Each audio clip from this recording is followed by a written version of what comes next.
Welcome to the January 23rd, 2017 Board of Selectmen meeting.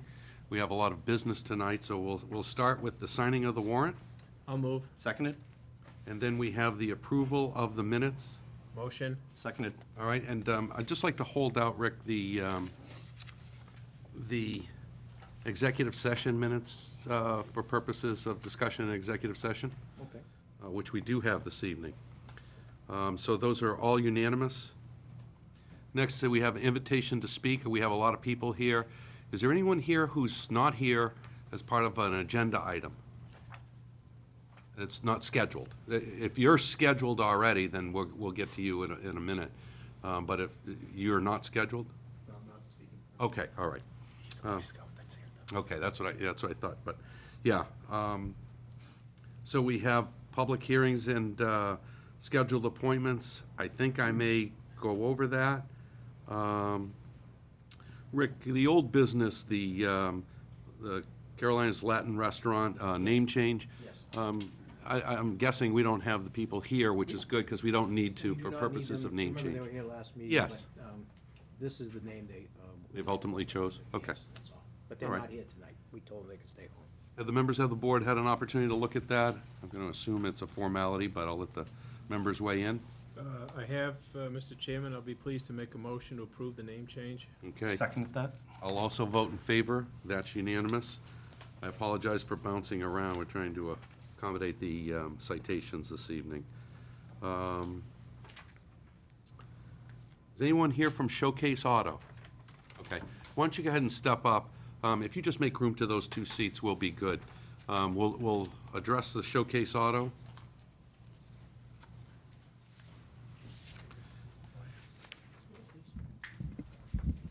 This is a Class 2 license. I'll let you introduce yourselves for the benefit of the record. My name- excuse me, sorry. Go ahead. My name is Freddie Alcouri. It's my cousin George Alcouri. We own multiple locations, garage facilities, and used car sales. Okay, and where are those locations today? One of them in Seekonk, Massachusetts, Okay. one of them in Swansea, Massachusetts. All right, welcome to Milford, and we'll go through this to see how the application goes. We have an application for Showcase Auto, which is 76 East Main Street, Milford. It's a corporation, co-partnership for the two gentlemen here. So you've obviously been notified. We have a department head review form that we go over. This apprises the board of what the different concerns, if there are any, might be from the various department heads, and I typically read from those as a matter of record. The building commissioner identifies this zone as an allowable use for that building. Town planner indicates there is a ZBA special permit approved with conditions on 11/10/16, November of last year. The planning board approved site plans with conditions, max 23 unregistered vehicles on the property at any one time. Are you aware of those restrictions? Okay. And no issues or concerns with that. Tax collector indicates there are no outstanding taxes. Treasurer indicates there are no outstanding liens. Fire department and police chief have, fire chief and police chief have no concerns, and nothing from the Commission on Disability, Board of Health, Sewer Commission. So with that, I see barriers, no substantial barriers, as long as there's an understanding of the conditions. I'll go to my colleagues to see if they have any questions regarding Showcase Auto. Brian? Well, only one, and I don't know if it's of your making, but as I looked at the report from the town planner, it's indicating that they're closing an entrance or exit from your parking lot onto Mead Street. How did that come about? Was that your request? That was actually coming from Mr. Larry? Mr. Larry Duncan. Duncan? Okay. And so how are vehicles gonna access your property at this point? This property has 3 entrances, one from Main Street Yep. and 2 from the other side. Okay. So Larry, Two from Mead Street? 2 from East City, yes. Okay, so, So Larry suggested to block off one so we could park the cars in that small section of the area. okay, so you'll still have one exit entrance off of Mead Street? Yes, sir. Okay, Yes, all sir. right. All right, because as I looked at the report here, it looked as though that was gonna be closed, so I think as long as you have one exit entrance off of that, so that not all of the traffic is forced onto Main Street. But yeah, no, I'm familiar with your property, you've done a nice job with it, and it looks real great, and, you know, I wish you the best. Thank you very much. Yeah. Will, any particular questions or That comments? was my only question as well. Everything looks great, so good luck. Thank you very much. Okay, with that, I'll take a motion. I'll move. Seconded? I'll also vote in favor. So it looks like you have approval from this board and the various boards within the community. I know that you've done a lot of work to get here. It's always good to see businesses pop up in Milford. We wish you a lot of luck. And, you know, to meet with the town administrator tomorrow or the next day for any of the paperwork associated with this. Okay? Thank you very much. Good luck. Thank you, guys. Thank you very much. Appreciate it. Take care. Good luck. Thank you.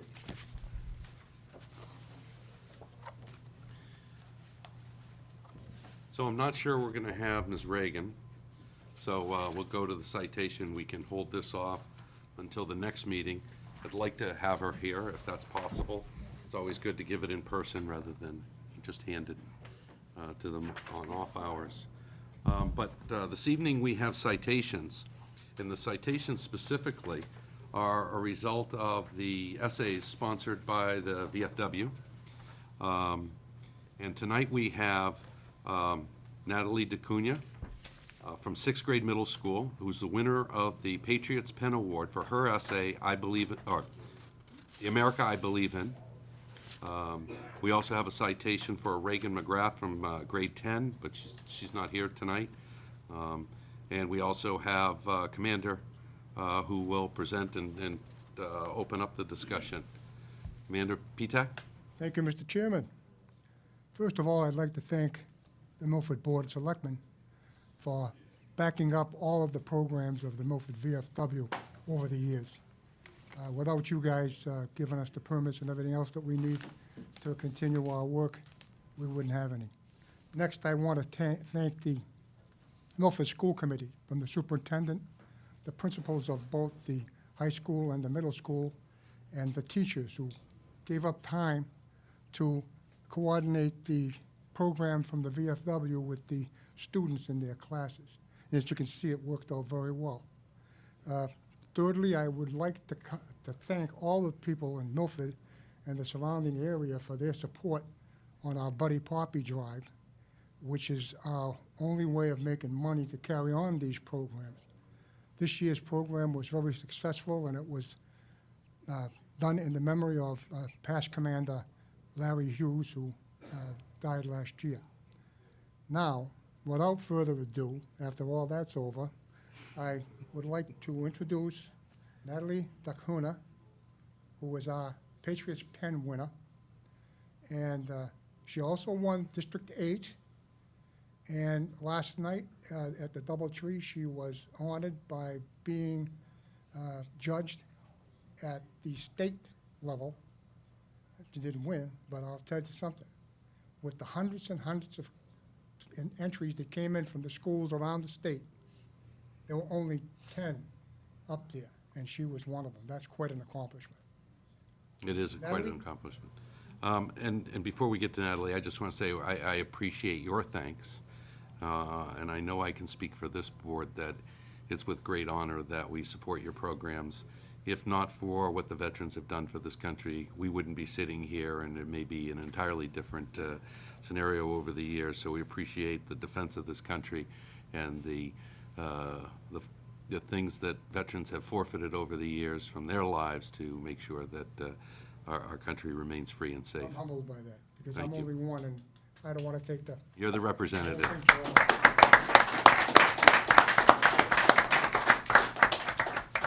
Natalie, if we could hear from you, can you tell us a little bit about your essay? So I chose the topic unity, and Miss Monahan, my language arts teacher, included the essay contest in the theme of the writing we were doing, and it was optional to enter, and so I decided to enter Good to for see you. how it was gonna go. Good for you. And since then, you've been to the regional and states. What's the experience been like with so many people that have submitted applications? It was exciting.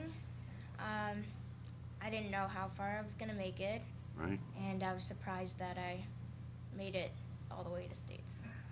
Well, we know that you've made your family proud. You've also made a community very proud of your accomplishments here, and we want to thank you. We also have a citation that I'll come around the table to give to you, but I do want to read from it. The citation is from the Board of Selectmen, myself and my colleagues, and it says specifically, the town of Milford, be it known that the Board of Selectmen hereby offer the congratulations to Natalie DeCunha in recognition of receiving the Patriots' Pen Award for your essay, The America I Believe In.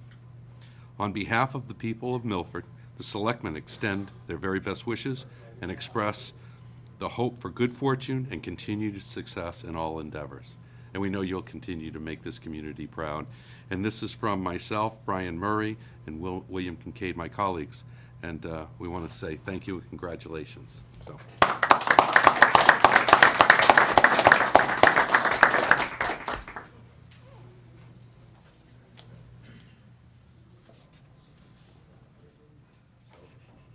Stand up. I have this to present to you. And we're going to look over there because your family wants to make sure they have a picture. Thank you, Mr. LaRoche. It's a special honor for me because I know the family, so it's great work, and thank you. I've known the family for a lot of years. Thank you very much. Thank you. Congratulations. Thank you. We're all set. We hope that Ms. McGrath can make it to us soon so we can give that citation. Thank you very much. Commander? Wait. Oh, go ahead. Now, you've heard of one-stop shopping, okay? Your other hat. This is one-stop citations. I got to get used to the new world order. That's right, yeah. That's right, you know. That's so, funny. It just so happens that, you know, as a member of the Board of Selectmen, I'm also a state representative, so I too have a citation for you, which I'd like to present to you. And, you know, before I do that, let me just reiterate what the chairman indicated and thank Commander Petak, you know, for your work and the entire VFW in sponsoring these essay contests. You've been doing it now a few years, and, you know, it's remarkable that, you know, your generation has just given to this country so often over the years as a younger person, and now as an elder, you're guiding the young people of today towards community involvement. And for young people like Natalie to get involved in a contest like this, you know, those are the kind of young people not only that we want, but we need in this country today. You know, Natalie, I said this when I was at the senior center. Congratulations to you for your fine work, but also congratulations to your family for providing the support that they do to help you go on and do this, and also your educators at Milford at the Milford school system. You know, I think we're very fortunate in Milford to have some very dedicated and professional teachers who really go above and beyond. And I hope not only you, but really all of the kids in this town take advantage of that and grow to your fullest potential. So with that, let me try to we'll do the dueling citations. This is a little new for me, so you know, bear with me a second here. This is a citation from the Massachusetts House of Representatives. It's funny. Be it known that the Mass House of Representatives offer its sincerest congratulations to Natalie DeCunha in recognition of winning the Patriots Pen Essay Contest sponsored by the Robert C. Frescotti Post 1544 VFW. Given this 23rd day of January 2017, from the State House in Boston, signed Robert A. DeLeo, Speaker of the House, and offered by Brian W. Murray, State Representative. So, give me this.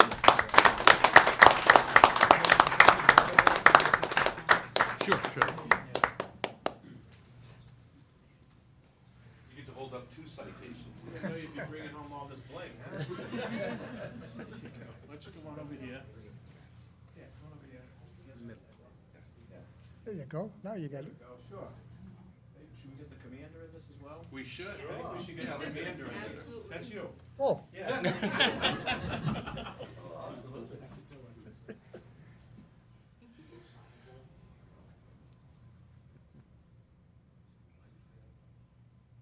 Thank you. Thank you.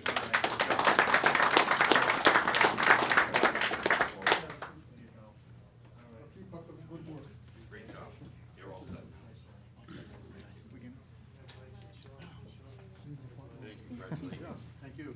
Good to see you again. Nice to see you again. See you again. Thank you. Nice to see you. Commander. Congratulations. Nice to see you again. We're gonna need a new sign in front of Brian. Which, Nice to see you. I will. He's very fond of you.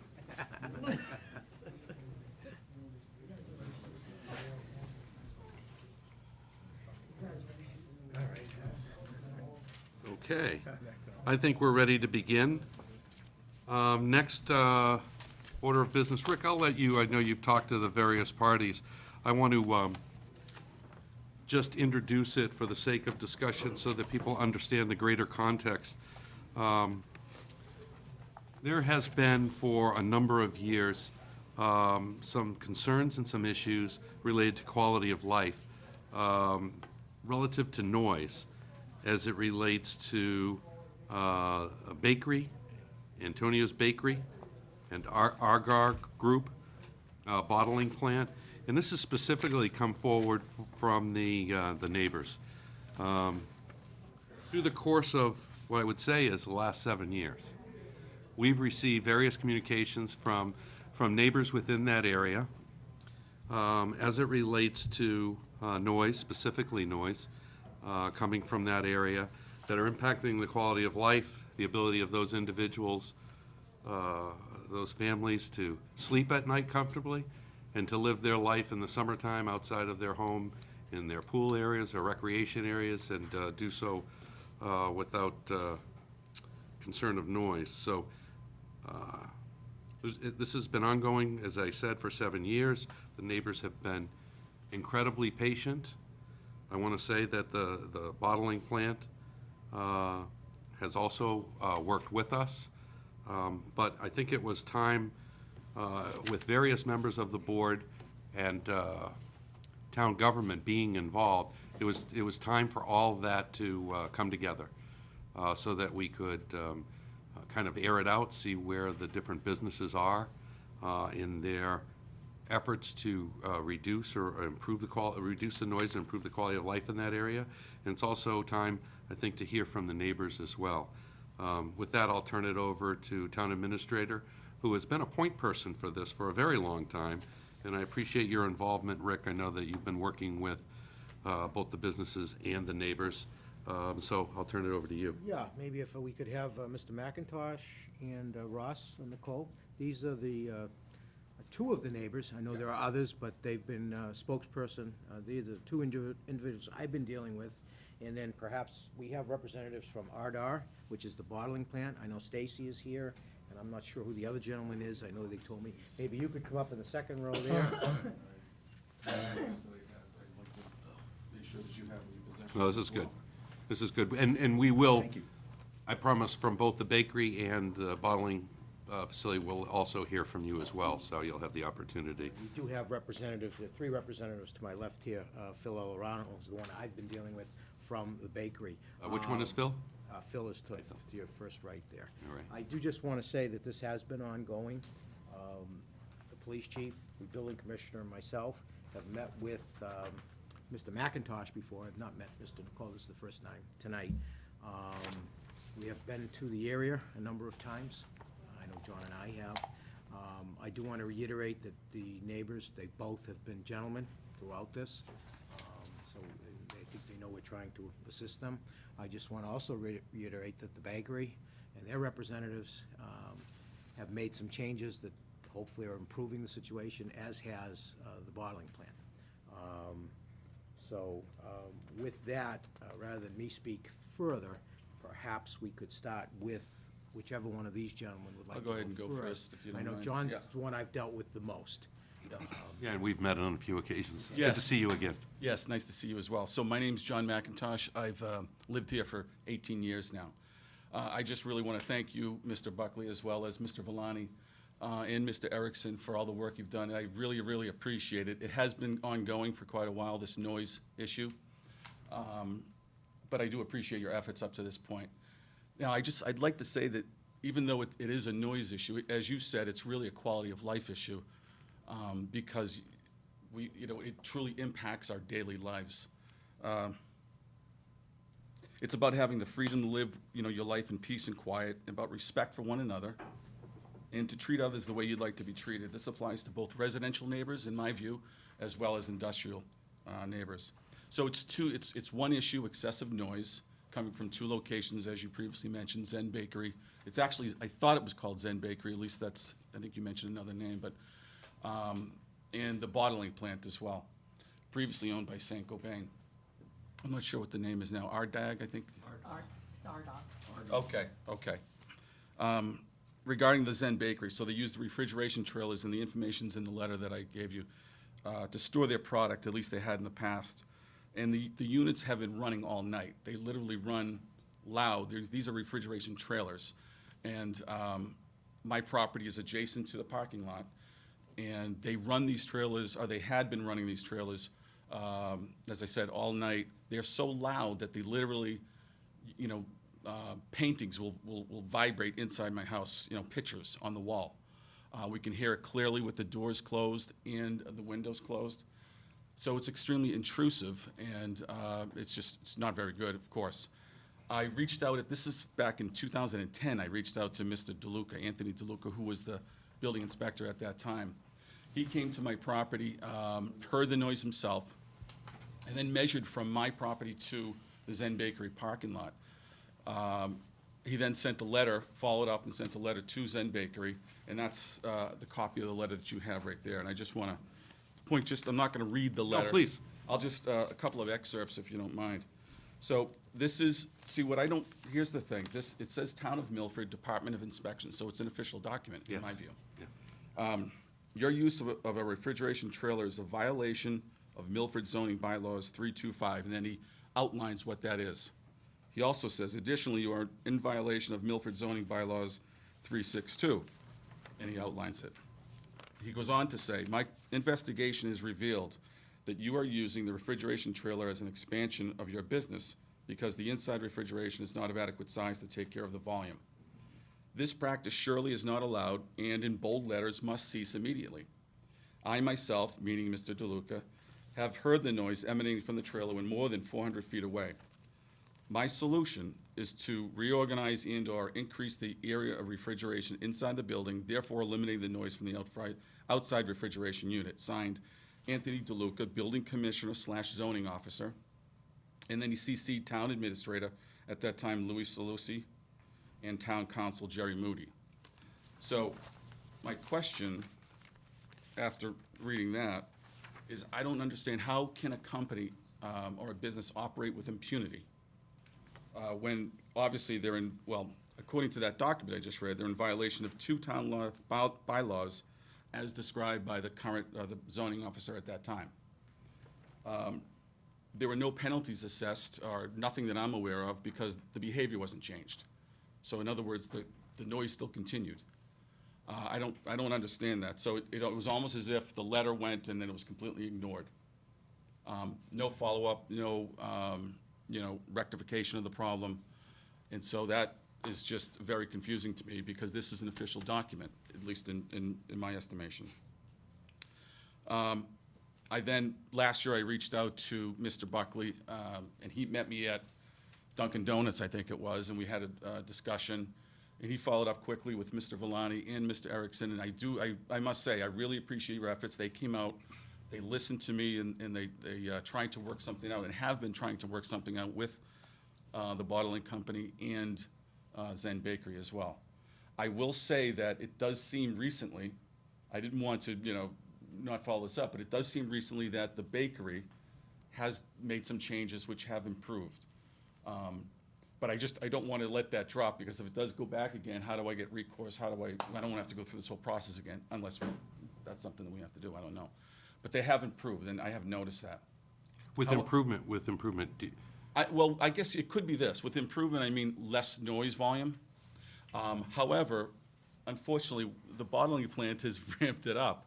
And let me just get into the bottling plant, I'm just gonna shift into that. But unless you have a question. yeah, I do, and I just wanted to ask you, with improvement, has this situation stopped, that is, the external use of the trailers and refrigeration trailers? Because I know you and I went back Yes, there. yes. We also went to your home, and for the benefit of the board members, these are semi-trailers. Yes, exactly. So they're large semi-trailers. They're They're large. not small refrigeration trucks. Exactly. So you can mentally get a picture of this. I just wanted to Yes. make sure people understood that. Okay. Yes. Well, I Are don't know if those- they've are those- actually removed them. Okay. I haven't gone over there to investigate, to be quite honest with you, but just from, the noise level, it seems that it's a little bit lower. Okay. If I may, and if I can illuminate just a bit, and they can speak for themselves, but the violation you talk about that was cited by Mr. DeLuca, Yeah. that illegal refrigeration trailer was removed, so that violation resolved itself by that. And they'll tell you further they've done some things to try Okay. to minimize the All right. noise. But I'm No, gonna I let just them- wanted to get it, Yeah. I wanted to get it from the Yeah. homeowner's them perspective and the explain neighbor's that. Yes. perspective. Yeah. That when you say it improved, had it stopped is really the Well, question. no, there's a change, let's put it that way. Okay, in the a level. change. So- Okay, all right. So that's the key point there. Okay. So I'll move to the bottling Please. plant. So again, we've been here we moved in 18 years ago. At that time, when we moved in, we knew that the plant was there, all right? And we also knew that the True Value was there, and there was tractor trailers and whatnot, but they were no problem. They would come in, they'd stop, they'd go. And it wasn't an issue. As a matter of fact, the noise level was so low coming from the bottling plant at that time, we invested $25,000 in improving our property, installing a pool, landscape, fencing material. And I can assure you that if the noise was at the level it is today, there's no way we would have put that in. And we probably wouldn't have bought the property, because it's just that excessive and that loud. Okay. However, when St. Gobain, when they sold it, which I think was 3 or 4 years ago, and the new company purchased it, apparently they must have been doing some expansions, upgrades, additions. Certainly some work has gone on. Since that time, the noise level has exceeded even the trailer noise, and you've heard the trailer noise. So it's so bad that when we go out onto our deck, we can't even use the deck. It's that loud, and I'm not using hyperbole. This is a fact. Inside the house, again, with doors closed, windows closed, TV on, you can hear the noise from the plant loud and clear. My son, who sleeps upstairs in the bedroom, which faces the bottling plant, he has to wear headphones at night because it's the only way he can go to sleep. He has to drown out the noise. And, of course, my daughter, she's trying to do homework, and we've got to listen to this inside our home, windows closed. Now, just imagine what it's like in the summertime. And again, I invested that money to utilize the pool, and to enjoy our own, our home, which was no way we're going to be able to do that with the noise level as it stands today. So that's why, to circle back, that's why I say it's a quality of life issue and not just an isolated noise problem. And that we did have the chief of police over, and he was, he came right over and responsive, but he said that there's not much you can do. It's not really a police problem, which is, again, why I'm glad that you brought it up here, and I'm glad that the representatives are here from the plant. And I would love to work with them and understand what the problem is and how to come to a solution, because I just want this to end. It's really unacceptable. Okay. So that's, Thank you. Thank you for your patience. sure. Mr. Nicole? Mine's quick, and it's going to reiterate a couple of things that John said. First of all, thank you all for your time. I appreciate it. I know these meetings have a lot going on. My wife and I moved to Milford about 3 years ago, and we chose Milford because it's a safe, fiscally responsible town with a good school system. When we purchased the property on Howard Street, we were aware of the factory and were completely fine with the low level of noise which it produced, as it could only be heard outside the home and was relatively quiet, which allowed us to enjoy time outside with little disturbance. The low level of noise was completely acceptable, as we understand that businesses need to operate.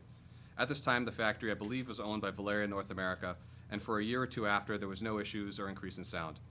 During the spring of 2016, the noise from the factory rose exponentially to a level in which my family and I, along with many of my neighbors, could no longer open windows or enjoy time outside. It was during that time that John and I formed the Coalition for a Quieter Neighborhood so that we could be a voice for the members of our neighborhood, especially those who are elderly, have young children, or tough work schedules, many of whom are not here tonight for that reason. We reached out to the Board of Selectmen and the town administrator, who spoke with Brian Jagernath from RDAG, and we were told that the factory was undergoing maintenance and that sound shielding would be reinstalled within the coming weeks to reduce the noise. It did take a little longer than expected, but by the middle of summer 2016, the noise had returned to its original level. With the exception of random days where the noise will increase briefly for some unknown reason, the noise remains pretty consistent until about November of this year, or of last year, excuse me. When the noise rose to a level that is so loud we can no longer escape it from within our homes. I can personally hear the noise in every room in my house, 24 hours a day, 7 days a week. The noise is now a high-pitched mechanical noise, crunching, banging, and a roaring of what sounds like massive industrial fans and conveyor belts. The noise has become so excessive that my 3-year-old daughter has been woken up numerous times throughout the night. My wife and I have to use a fan, a TV, and a baby monitor to drown the noise out in our bedroom. We've even considered at times whether we should even stay in our house that night or go stay with family. And I've had Milford police out twice. The last time was on Christmas Day after my daughter was awoken the second time that night. The police were unable to do anything, but the officer stood with me in my driveway in awe of the noise and said he would at least document it in the police logs. Even while I was proofreading my speech this morning, I could very audibly hear the loud mechanical noises of industrial fans and conveyor belts, along with crunching and grinding sounds in my living room. And the physical vibrations can be felt while standing on my porch. My neighbors and I, as members of this community, work very hard to provide safe homes for our families. The abusive noise is nonstop in our homes, impacting our lives and well-being, and more importantly, the lives and well-being of our children. Lastly, the letter you have in front of you from the previous building commissioner, Anthony DeLuca Jr., in dealing with the very first noise complaint relating to the bakery back in 2010, citing that the bakery had been in violation of zoning ordinance 362, where it says no noise shall normally be permissible more than 400 feet from an industrial district, and ordering an immediate cease to the noise.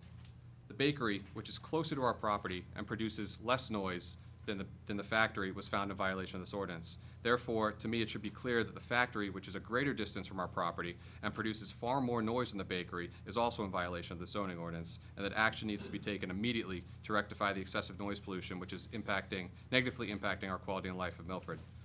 Additionally, if possible, we would also like to ensure that Milford Police have the authority to address future violations, as it's not fair for residents to have to suffer through noise pollution like this for months at a time.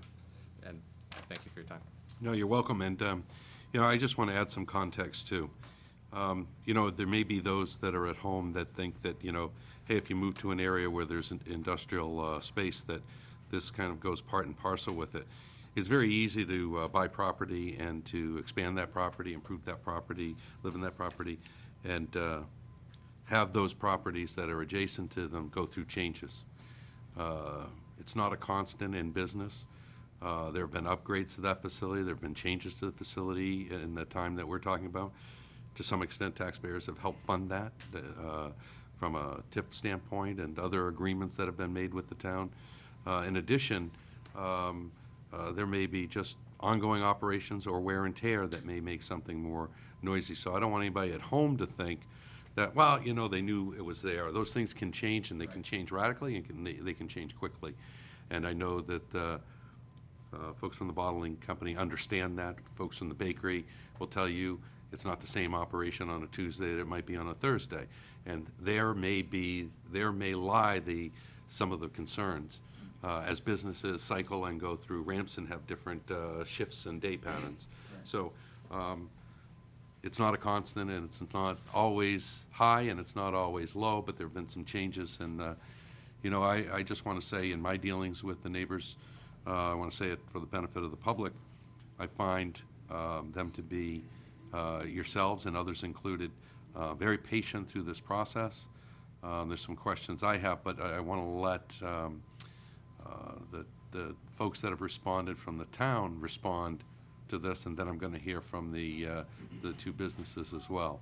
So why don't you've mentioned the chief, you've mentioned the building inspection department. Why don't we give them those seats and let them come up and talk, and thank you very much. Thank you.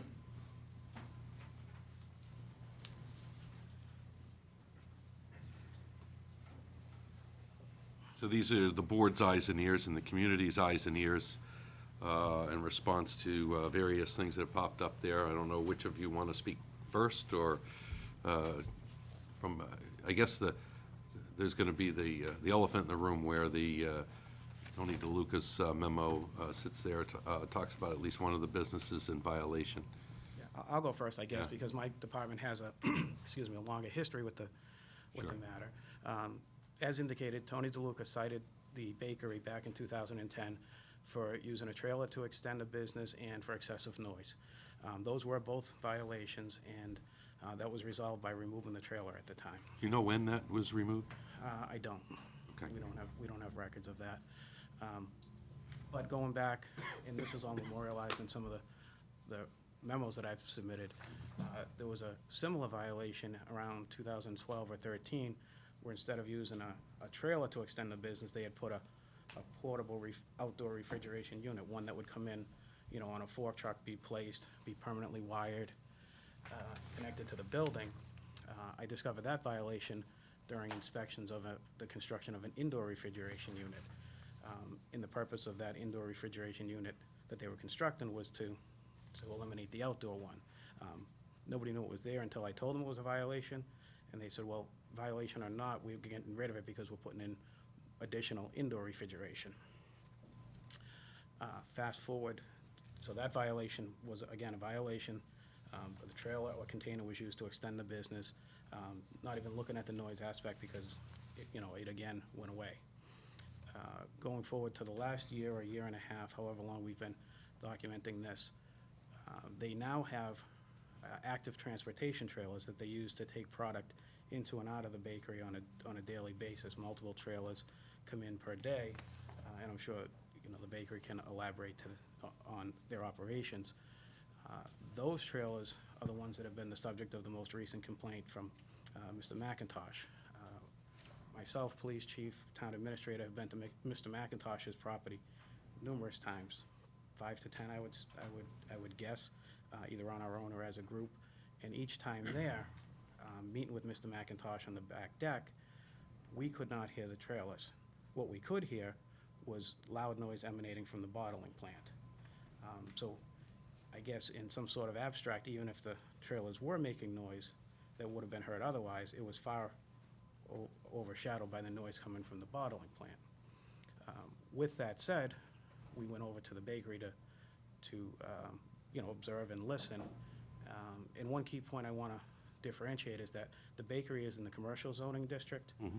The bottling plant is in an industrial zoning district. And the tolerances for how far noise can be normally perceptible and emanate is 100 feet from the commercial district and 400 feet from the industrial district. But with that said, town administrator and I were in separate vehicles.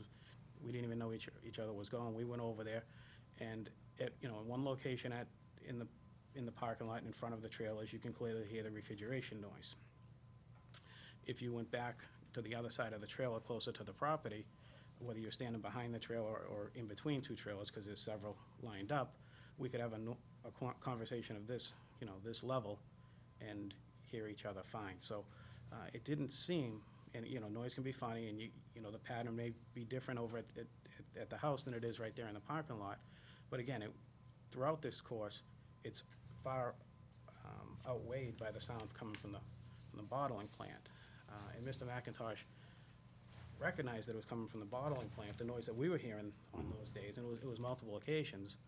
But with one exception, there was one day where we went to Mr. McIntosh's house, and there was clearly some very offensive noise coming from one of the trailers at the bakery.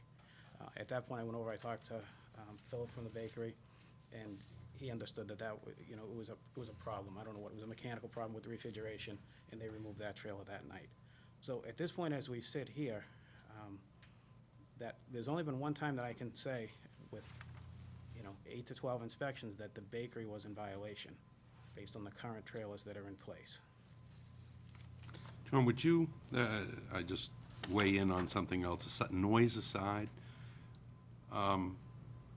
is it appropriate that the refrigeration trailers sit there idling and the compressors continue to run while the trailers Is it an extension of their business, It's not- refrigeration it's- uses? It's not an extension of the business because the trailers are being used to haul things in and out daily. They're not storing things for days or weeks or months. They're coming and going that, within a 24-hour period. They come in and, again, they can speak to their operations, they either offload raw product and put on baked goods, or they come in empty and put on the baked goods that they're hauling out. They have multiple trailers that go, I guess, all over the country. So it's your observation that not any one trailer is there over a No, they never- 24-hour period Yes. running?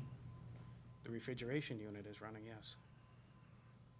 Okay, so let me do it this way, because I need a greater understanding. If there are 4 trailers there, and each one cycles out 12, 14, 18 hours, is, loaded and then leaves, is there a possibility that with the number of trailers they have, there's always some refrigeration units running on that site I think from that's- those trailers? I think that's the case, yes. Okay, you think that's, okay, good. And as a result of that, it's not necessarily an extension of their business if it's a storage, even for 18 hours, 20 hours. No, it's just transportation. I mean, they're Okay. just loading them up and removing them. It would be the same, All I right. guess, if they were not trailers, if they were box trucks All or right, vans or yeah, I something. just wanted to get your impression of that. So that basically sums up the bakery. The bottling plant, again, the tolerance for normally perceptible noise emanating is increased to 400 feet from the bottling plant. And all of these properties on both sides of Howard Street are well within 400 feet of the bottling plant. So if you're listening to noise at these properties, it's not a violation of the zoning bylaw for this noise to be emanating. Now, if you go further up Howard Street, which I did twice, once, I couldn't tell you the date, it was a year or so ago, during one of these trips. But more recently, 2 to 3 weeks ago, I went on a Thursday night around 8:15, 8:30, and I parked in front of the houses on Howard Street. I couldn't hear anything, not a noise. And I believe that's partly because the houses were blocking whatever noise might emanate. And so then I went up Evans Road, and I may have called that Howard Street a few minutes ago. So I went up Evans Road, and I stopped at 3 or 4 or 5 locations there, did a circle, and you can hear, at that point anyways, you could hear nothing but a very slight hum. You could hear it. If you turned on, the heater fan for your defroster or the radio at a low level, it, again, wasn't perceptible. I then went out and went on National Street and parked in front of the nearest spot on National Street that you can park to their loudest point of operations. And at that point, it was really just a hum, the hum of machinery. Clearly, there was machinery operating, but it wasn't anything like what was described. So Okay. that's been my observations. Just out of curiosity, we know that, and I know one of the challenges that the neighbors are gonna have is any given time that you have folks come out to listen to it, it may not have been the same situation 20 minutes before or 2 hours before. And that's one of the challenges we're always gonna face, you as a building inspector, police chief, or even myself or the town administrator. So I guess the only way to do it is the times that you've observed it or heard it, right? That's all we can go by from your reports, right? Would it be your position that so far you haven't heard the noises emanating greater than 400 feet? Yeah, that's the position I would take. Okay. Absolutely, or else I would have, You haven't heard it? I have not. Okay. It may be, but Well, again, we were you focusing can on only the do complaints observation. coming, most of the complaints were alleging that it was the bakery, so we were there at these properties that if the bakery was making noise, would put the bakery in violation. Right. Or that property owner, however we would look at it from a zoning perspective. And all we could hear was the noise of the bottling plant. We weren't driving it down to say, well, it's allowed here, let's go put the 400-foot demarcation line and see if it's a violation there. And that's the point that we're at now. So it's not a violation at the houses on Howard Street, but let's look further and see if it's a violation anywhere. Okay. But we were. So we don't know it's that been a answer work- yet. It's been some moving targets and a work in progress in analyzing and assessing the complaints, but it was so focused on the bakery that, and it's clearly not a violation at these houses from the bottling plant, so Okay. You know, that's, and I think it is a work in progress, and I think when you talk to the business managers here, they'll tell you what measures they're taking, regardless of whether these are violations or not, because they want to be good neighbors, and they both have, you know, they're not at all related, but they each have some action plans that they've been taking along the way, and I think Okay. that'll go a long way towards, you know, fulfilling some of this discussion. All right, thank you, John. Chief, I know you've been out there a number of times, so, or your officers have, so anything you have to add? So, well, we made observations at offices for, you know, monitor over a period of 4 PM to 8 AM on a couple of occasions to see if there were issues there. And, you know, the officer reports that there were vehicles at the bakery, and the noise, he did not find it to be, that he could pick up on Howard Street when he went over there. He said there were a couple of the trailers running. And the issue for me is applying the state law and the town bylaw, the noise bylaw, and that's a discussion I had with Mr. McIntosh, and as far as the application of those laws against the facts.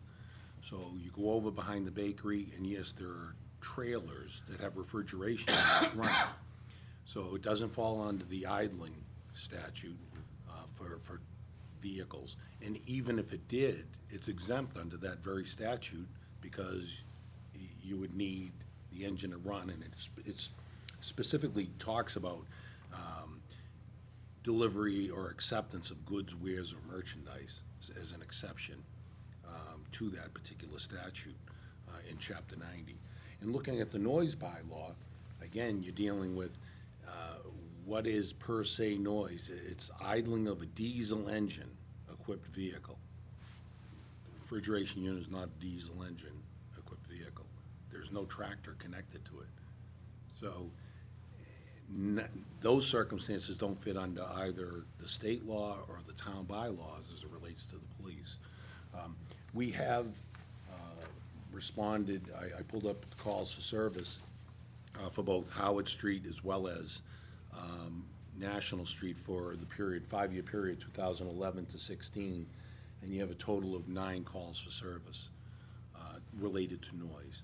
Clearly, there was an increase in noise at the bottling plant, particularly when they were going through construction, and in fact, it reached a point where, in working with them, that I told them they couldn't work during the late night hours. So the construction company had to reevaluate how they were going to accomplish that particular job, because they were on a real time crunch to get it done, as well as the corporation naturally wanted it done. They worked with us, so once the noise reached a point where we were saying, you know, and I mean, they were breaking down equipment and structure and the rest of it. I didn't go into the bottling plant to see exactly what they're doing. But, you know, we told the contractor, not the bottling plant, the contractor, no, you can't work during these hours without a permit from my office, and I wasn't issuing it at that point. So, Chief, was that the time frame where there was a temporary egress from the parking lot at what is the bakery, Scioli's, all that? I think they had construction parking in that parking area, and then were crossing through there. you know, I believe it was. Yeah, I think there was a period of time where that was happening. You know, again, they understood. Yeah. And that worked out. So, you know, aside from that, I mean, for us, it's taken, here are the facts, here's the law, apply it, and do you have a violation? I don't see the violation. When I was at the residence, Mr. McIntosh, you could hear the bottling plant. In my view and estimation, was it excessive? No. So then you look at the noise bylaw, and, you know, again, Johnny has the zoning part of it. You know, is it unreasonable and unnecessary? It sounded to me, when I was there, and I'm not saying it doesn't change. Right. We know it does. We know it changed, particularly during the construction. So, you know, the question came is, at that point in time, is it unreasonable and necessary? Because if it's not, telling me something that happened an hour before or the night before, I'm sorry, I'm not going to court of law and charging someone with a criminal violation, because that's what these are. and I have to prove beyond a reasonable doubt, it's not gonna happen. So, we have looked at the situation. I have assigned police officers, as the residents indicated, officers have come into the area. And for us, it's trying to distinguish exactly where the noise is coming from. Sure. What's the generation of the noise? Sure. And then, is it a violation? Okay. I know that Larry Duncan had first proposed, and I just refreshed the board's memory, specific decibel levels, and it wasn't something that we went forward with to town meeting. So, I don't know, the reasonableness test is okay. There may be ways in which we could specifically modify or change those, but before we do that, and before we talk about any efforts in that direction, I would just want to give the members of the business community the opportunity to speak. And so we don't convolute this discussion, I'm going to ask that we come up one at a time so that we know when we're talking to the bakery, it's the bakery. I know that you probably prefer to speak for your own businesses as well, because each of you have your own challenges. But I want to thank John and the chief for coming forward. If you could stick around, there may be some discussion that goes further that we may need to come back to you.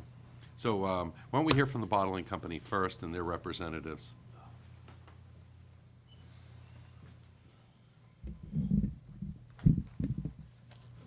Appreciate you coming in. We know, it's been a long process.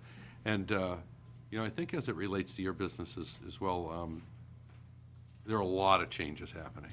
And depending on how many shifts you're running, what the demand is, whether it's the new equipment, old equipment, what the conditions are. We know that conditions change in the neighborhood that we haven't even talked about, and whether there's, full foliage or not. Right, so those things can be barriers to noise as well, so you can get different conditions depending on the season. So we appreciate you coming in, we appreciate you working with us. I don't think anybody's acting rash, because I think each of you have seen the documentation, and some of you have been a part of it throughout that time frame. So why don't we hear from you, and you can introduce yourselves. Yep. My name is Stacy Snow. I'm the Environmental Health and Safety Manager at ARDA. I started back in August, so relatively new there. Brian Jaggernoth, I believe you've spoken with before. He's our plant manager. He does apologize. He planned on being here tonight, but he did have a family emergency. And then Bill Nelson is joining us. He's our union president, but he's also worked at ARDA for 18? No, this is my 29th year. 29th year. 29th. At this facility? Yes. Wow. So he can. Good for you. So I'm here to support and kind of be a historian, or if somebody All right. has a question about the factory. And I'm also an electromechanic in the plant, so I'm part of the plant. Could you, I don't want to take you off script, but could you reinforce the types of conditions for us that may create variation in the noise?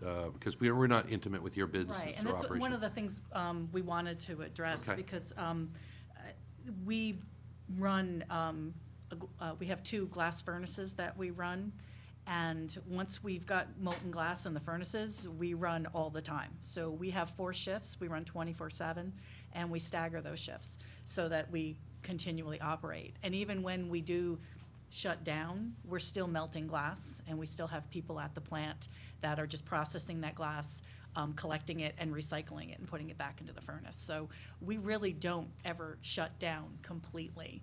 So that was, it is a 24/7 operation. Are there times when you run one furnace and not the other? Well, only during Maintenance? It doesn't happen very often. Yeah, okay. Maybe a Christmas shutdown.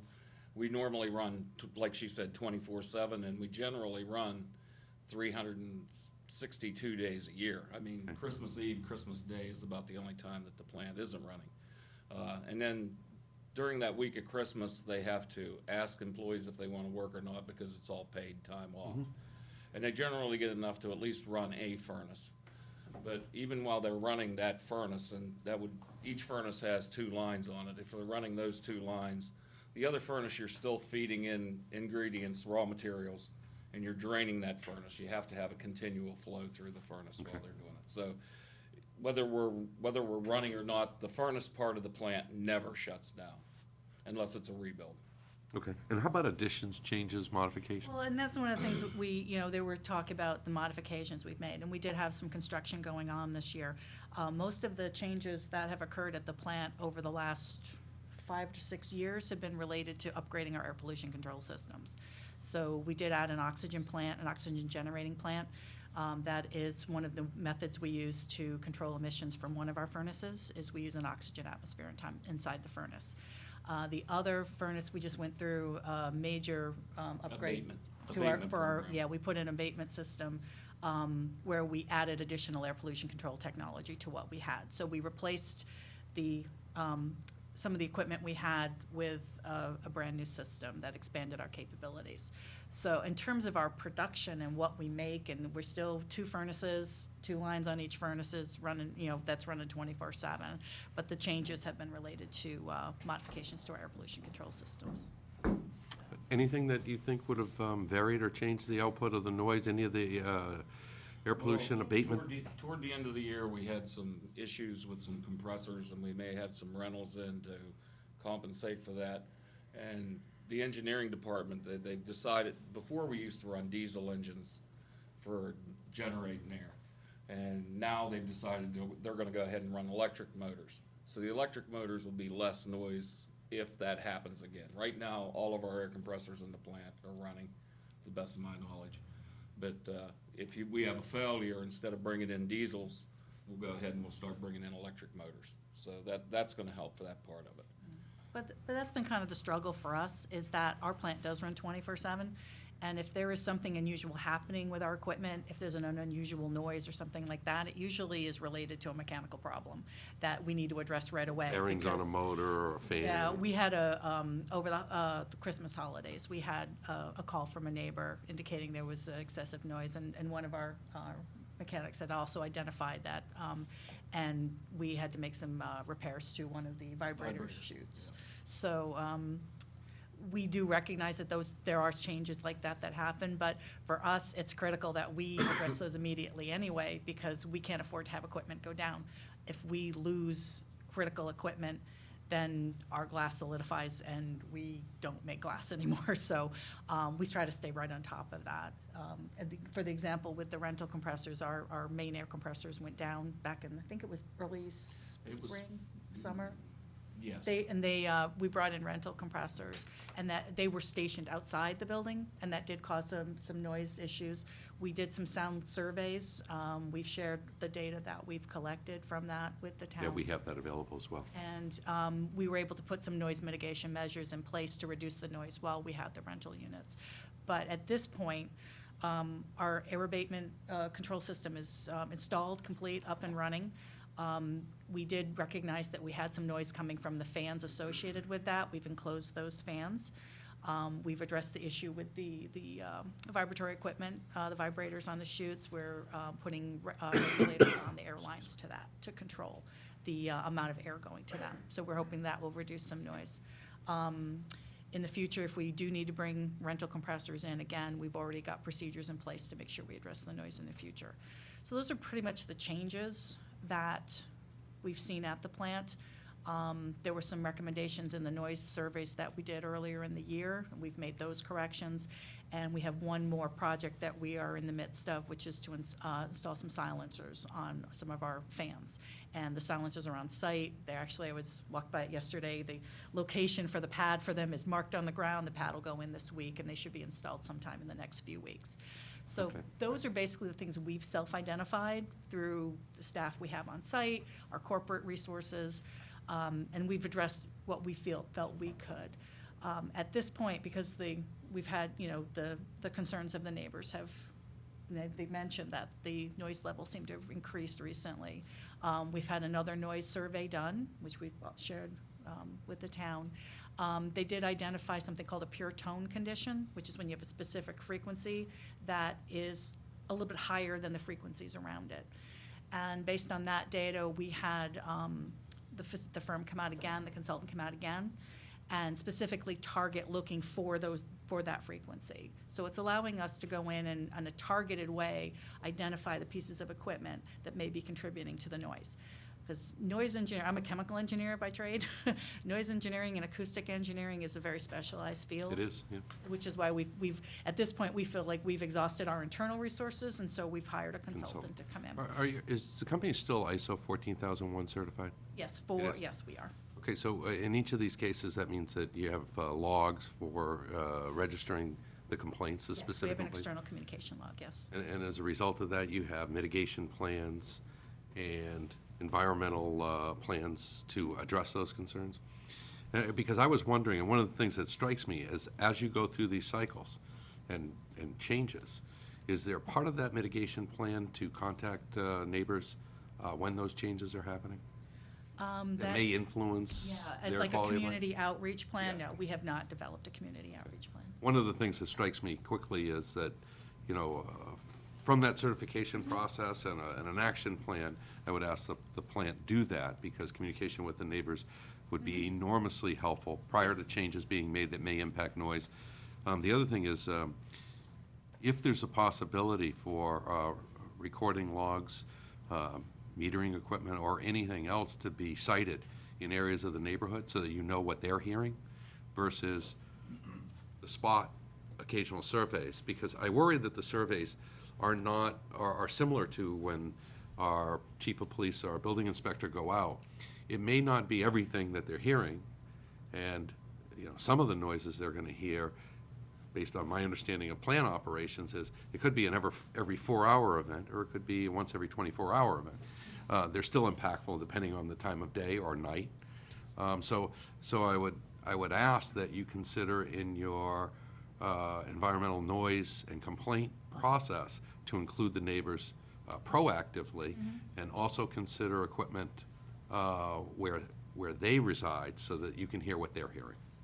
And it may be something that the consultants can easily, I know there are some inexpensive ways to do this, but that they can go back and review those logs and review those spikes and give you more time-specific and day-specific event recordings that say, hey, it's clearly being picked up out here. And just to know that may be giving you an easier way to modify it and put a mitigation plan in place. Yeah. I mean, at this point, we're looking at internal to the factory itself, you know, trying to identify specific pieces of equipment, because we know we have this pure tone condition. So at this point, we're focusing in on that. And then once we've evaluated that, determine which pieces of equipment are generating those particular frequencies. And we did have the consultant out last week, and they have some candidates, some pieces of equipment that they felt may be contributing to that. And then there were other pieces of equipment that we had thought were contributing to the sound levels in the neighborhood, that when they looked at the frequencies of those pieces of equipment and they looked at our property line, they didn't find it at the property line. So they're able to kind of almost like fingerprint what pieces of equipment are contributing to the noise at the property line. So that's where we're starting, and that'll give us an idea for our general noise levels and the equipment we have. And then we'll look at noise mitigation measures for that and see where we are. And then after that, potentially looking at other options. But we're hoping that addresses. Well, I would tell you this, right, it may address it for a day or a week, but without a specific community outreach, I don't see you working yourself out of this, because my guess is that things are gonna change again. And part of our ISO 14000 is a management of change process that Right. we have. And noise is one of the criteria that we look at when we do. Yeah, I'm actually certified to audit it. I haven't done it in a long time, but I'm familiar with the standards Yeah. and been part of large corporations where I had to implement it. And so I understand. And have you had any specific meetings with the neighbors? No, Okay. not that I'm aware of, and I don't think we've had any. No. I find that- I don't remember us ever doing that. Yeah. And then- but I then- think that's a fairly good idea. It probably wouldn't hurt to bring them in and show them around and let them see what, you know. Yeah. Because really cool. they're reasonable We make people. a lot of bottles every day. It's a very interesting technology. They're reasonable people, and it's actually kind of striking to me. I'm not critical, I just want to say it's striking. Well, I think That you there have to keep in mind- hasn't been, Yeah. over the course of 7 years, an ongoing complaints, and I don't know what your complaint history looks like. You're self-recorded, self-audited, or Well, RDOT voluntarily audited. has owned the facility since April of 2014. So it's relatively new ownership.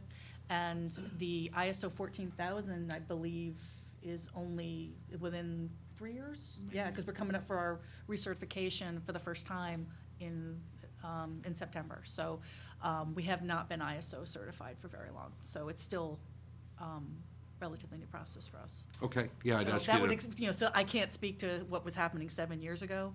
Our log only goes back for. right, it was another company, it was a different certification, I know that they were also certified. But I'm gonna go to the other board members, because they may have some questions or comments or thoughts that they wanna share. We'll do it one at a time with, the modeling. No, yeah, I wanna give you the opportunity while they're sitting in front of us. Okay. Yeah, I mean, you know, what we're hearing really is kind of a classic tension that occurs when, you know, residential neighborhoods creep into commercial and industrial zones, so it's not uncommon to have this kind of tension between the business and the residential areas. You know, I think the thing that is positive in this is that, you know, you've had a good response from the town personnel on this, from the building department, the police department. The town administrator's done a nice job coordinating things.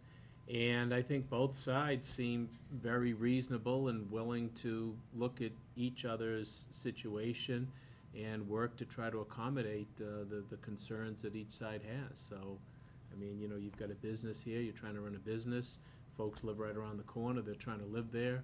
So, you know, we've got to find a mutual way for everybody to coexist. There are times when businesses wouldn't even come to a meeting like this. You're not compelled to be here, you know, you don't have to show up, but you are. Very forthcoming, you provided us information, you've had sound tests done, which is more than a lot of businesses would voluntarily do. Some of them, I think the one in May, you were in the limits, so that wasn't even, you know, an issue. I mean, I think really that your company and the neighbors just have to continue to try to work together of areas of mutual concern and set up some sort of dialogue so that, you know, when there are times that things are getting unreasonable, you know, these folks aren't wondering what's going on. They have a contact at the business directly, and there might be a good reason why there's a noise. And if that's communicated to them and they know it's a finite period, then that's something that they can deal with. But, I mean, I think what the chairman suggests is a good idea, and to try to open up that dialogue and allow contact points on both sides. It's not an easy situation, you know, but, you know, as development grows and grows and grows, these are the kind of tensions that communities across the state are experiencing.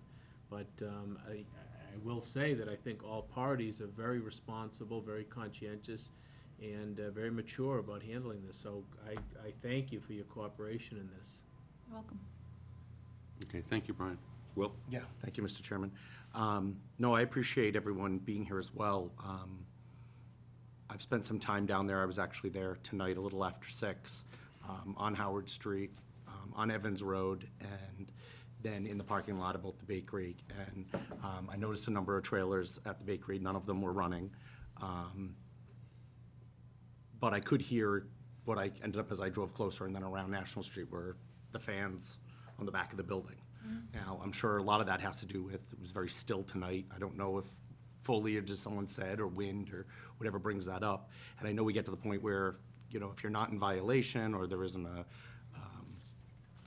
violation of the noise variance or bylaws or whatever it is, in the end, you know, I think that's why that community outreach would be a good idea, because in the end, if people are trying to live and their kids to go to sleep, you know what? It doesn't matter to me that they're in violation or not. It matters to the people that have to enforce it, because they have to go by a letter of law. Me sitting at this table, I want people to be able to go to bed at night, wake up, and enjoy life like we all do. So I guess, how do we get to a point where obviously you're being good corporate neighbors, you're here. I'm hoping that maybe if everyone can get in the same room more often than not, there's a lot of industries and public entities that you have to have public outreach just to get through your next process. And maybe that's something that maybe we have to talk about even as a board as you go through your next construction, or whether it's you or another company, if we have to think about that. I know I have to do community outreach on almost everything in my job. I think that could go a long way, simply because we still want people to just obviously enjoy their homes. It's very important to me, and I'm sure the entire board, that we don't want people moving. We don't want people, you know, giving up investing in their homes and staying here and doing that. So I think that, you know, it's nothing that people are gonna be forced to do, but I'm hoping that we can get that done, because even on a still night, hearing that or feeling it, I sat there, I actually had my quick dinner there, sitting in the parking lot and driving around, because I've spent some time up there with friends on Evans Road, and I've been to neighbors, even though I've corresponded with the two neighbors that are here tonight. I've never been to their homes, but I've been to quite a few of their neighbors' homes. And again, I've heard some really crazy loud noises, and then I've been there and, like tonight, besides sitting in my car with the radio off, hearing the humming and the vibration of the fans. So I've experienced really loud noises there, and I've experienced very quiet noises there. So I think this is something that's gonna be very hard to enforce, obviously, but I think it's something that we have to figure out. And I'm not sure, you know, we're obviously gonna hear from the bakery, and I'm not really sure where we officially can go from here, but we have to do something. Yeah, we do. I know, you know, one of the neighbors talked about a sound barrier. What does that entail? We have to have them on the turnpike that separates the cars driving within X amount of people's roads. We see the timber going up, you know, 30 feet, 40 feet. I'm not saying that that's the answer, but is there something that we can all do and win so that we don't have neighborhoods of people that are, you know, if the wind's blowing the right way, they're up for days and hours. When I sat on one of the neighbors' back porches, I mean, we weren't able to have a conversation at this level. So it was just very interesting. And I also want to say on the positive side that you folks have been incredibly responsive through the town administrator and dealing with some folks I know at Milton Cat. I figured out that the back bells, or whatever they're called, on the cranes you were using, and some of them have different volume settings that are still within the safe perimeters. We called over there. You guys lowered the volume on the safety bells, because I was in the back of one of the neighbors, and every time one of these heavy equipment, and that's not my expertise by any stretch, one of those machines, every time they backed up, which is about every 10 seconds, I mean, the noise was unbelievable. So I'm sure the people there were wearing protective, Yeah, you know, absolutely. protective gear for their ears. We probably should have had it on the deck during that Well, project. the sound levels we're measuring at the property line wouldn't trigger OSHA. No, and I'm being somewhat facetious in the sense that it was that loud. Was it damaging? I'm sure it wasn't, but it was that loud. But you folks lowered the bells, I was told you did, and then I was there on our deck again, and it was quieter. You could still hear every move, but it wasn't screaming anymore. So I appreciate that, because there's not a lot we can do other than ask for a courtesy when, you know, when I get a call from a constituent, regardless of the question, I make the call, I get an answer, good, bad, or indifferent. So that's important to me, and I appreciate the responsiveness. But overall, I think the community outreach would be a good thing, and see what common ground we can get to.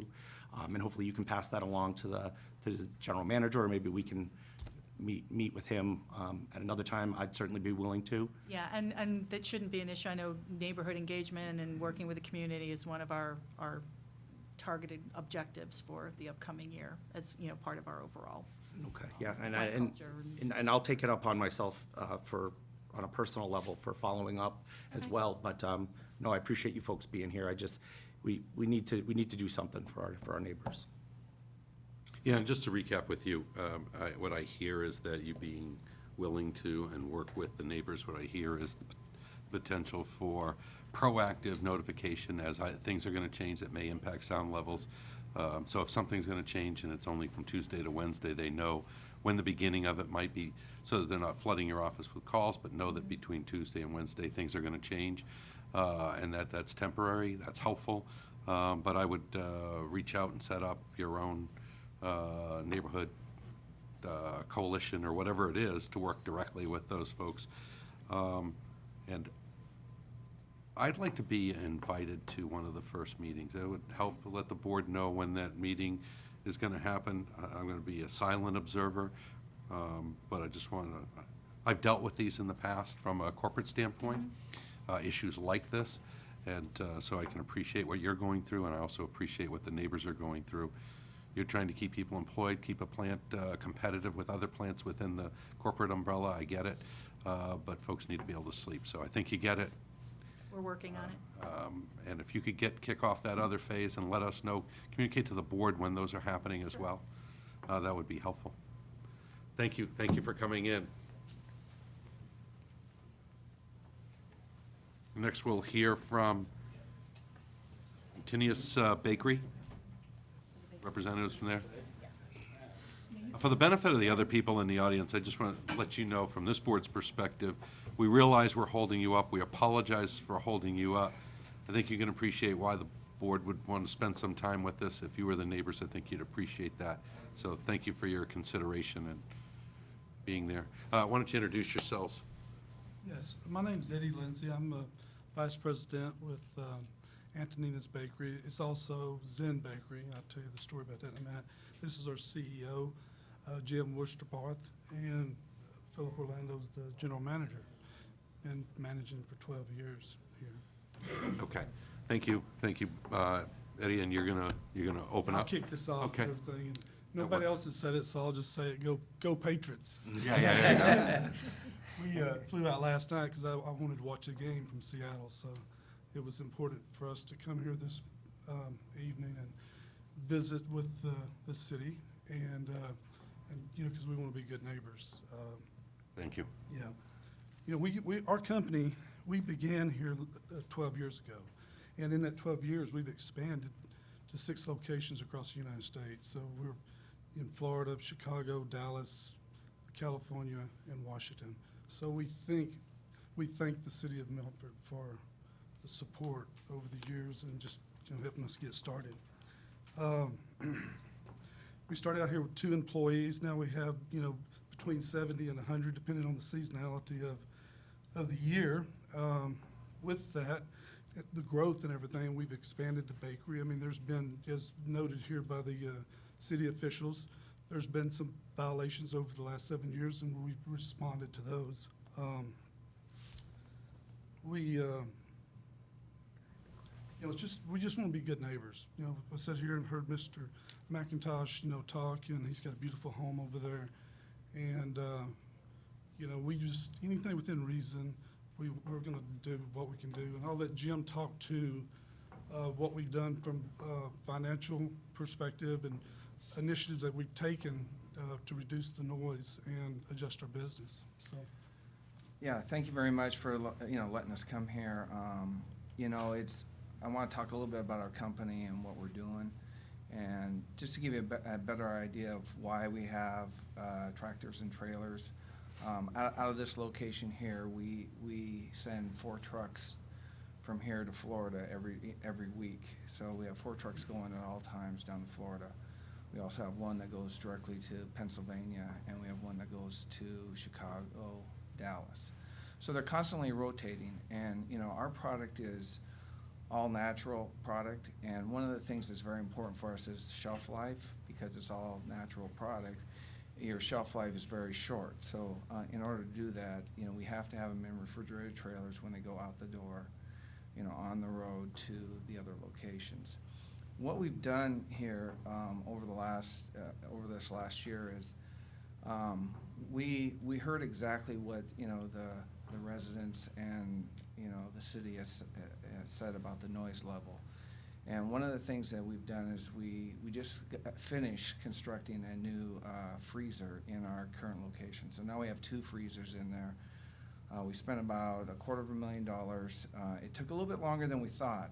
We thought we could do it in 6 months. It actually took 8 months, a little bit more than that. And in that time, we did have more trailers out in the yard. But you know, our goal is really to have really no trailers out in the yard. If we can get schedule our trucks and the routes the way we want, they should constantly be there for a short period of time and out on the road, you know, for 2 to 3 days and then back in.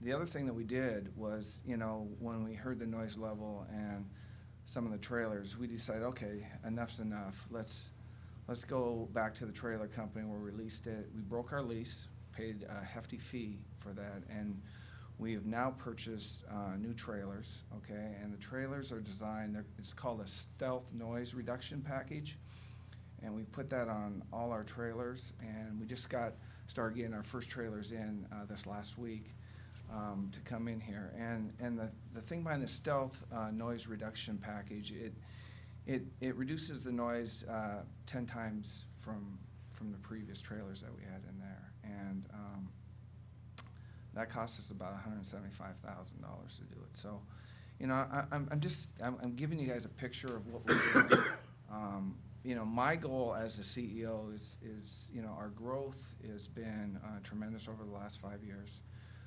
We're a national company. We are now, you know, working with a lot of major retailers across the United States. So we see more growth coming. In that plant, I think we've maximized the plant as the most we can.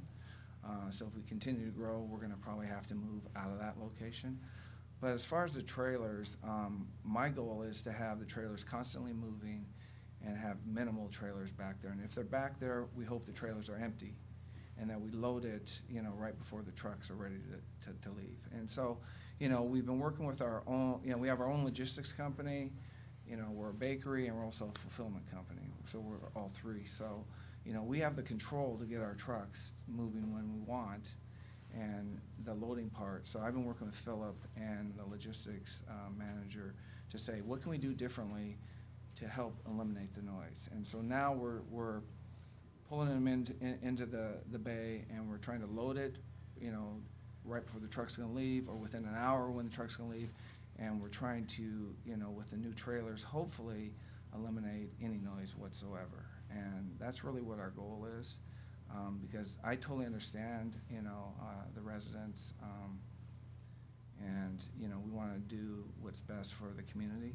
We really enjoy being in the community, and, you know, like Eddie said, you know, our business started here in Milford, so.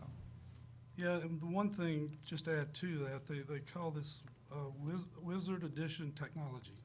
It's a new technology, and it's better for the environment. So you guys kind of forced us to help the environment a little bit here on this trailer thing. But anyway, one of the things too with our routes, just like Jim was kind of talking about, we can rework our routes. And Sundays, I mean, I really think, Philip, we can just eliminate any noise on Sundays. And I know that's always an important day for families and neighborhoods and that sort of thing. So I think that what you gentlemen were talking about earlier, just more direct communication. If we could pinpoint from the residents, if we get pinpointed times of when there's a problem, then we can really react to that at that time. And so that would the thing I'd be saying to the residents. How do they know that this is going to continue to improve or stay the same once we've done these and not go back?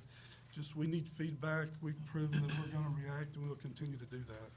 Yeah, you know, I think the other thing is we have eliminated seven trailers. Yeah. Okay, just Since when? In the last month. Okay. Okay, because our freezer is completed now inside. We had some issues with people that put it in, and we couldn't actually maximize our freezers. So, you know, we've eliminated 7. We have 5 there at any given time. We're trying to get that down even more. But I think with these changes that we're making in our routes, when we load the truck, how long they sit there before they leave, you know, from our location, I think will even help minimize that even more. Can you explain something for this board? Because, yeah, so having never been in the business, I don't understand the logistics associated with it. I'm sure it's a lot of variables that play into how many trucks. What I noticed, I'll give you my observation, you can help me. I noticed trucks off to the side, closer to the residential area, parked and with the refrigeration units idling in the parking lot. So I just want to make sure that it's clear to this board, this isn't during loading, unloading, necessarily. Well, it's backed up to a dock, but there are trucks in the parking lot on that border the neighbors' properties that are running air conditioning units. Is it possible this is 24/7, or if it's not Sunday, is it? So what do you think your operations of refrigeration units are?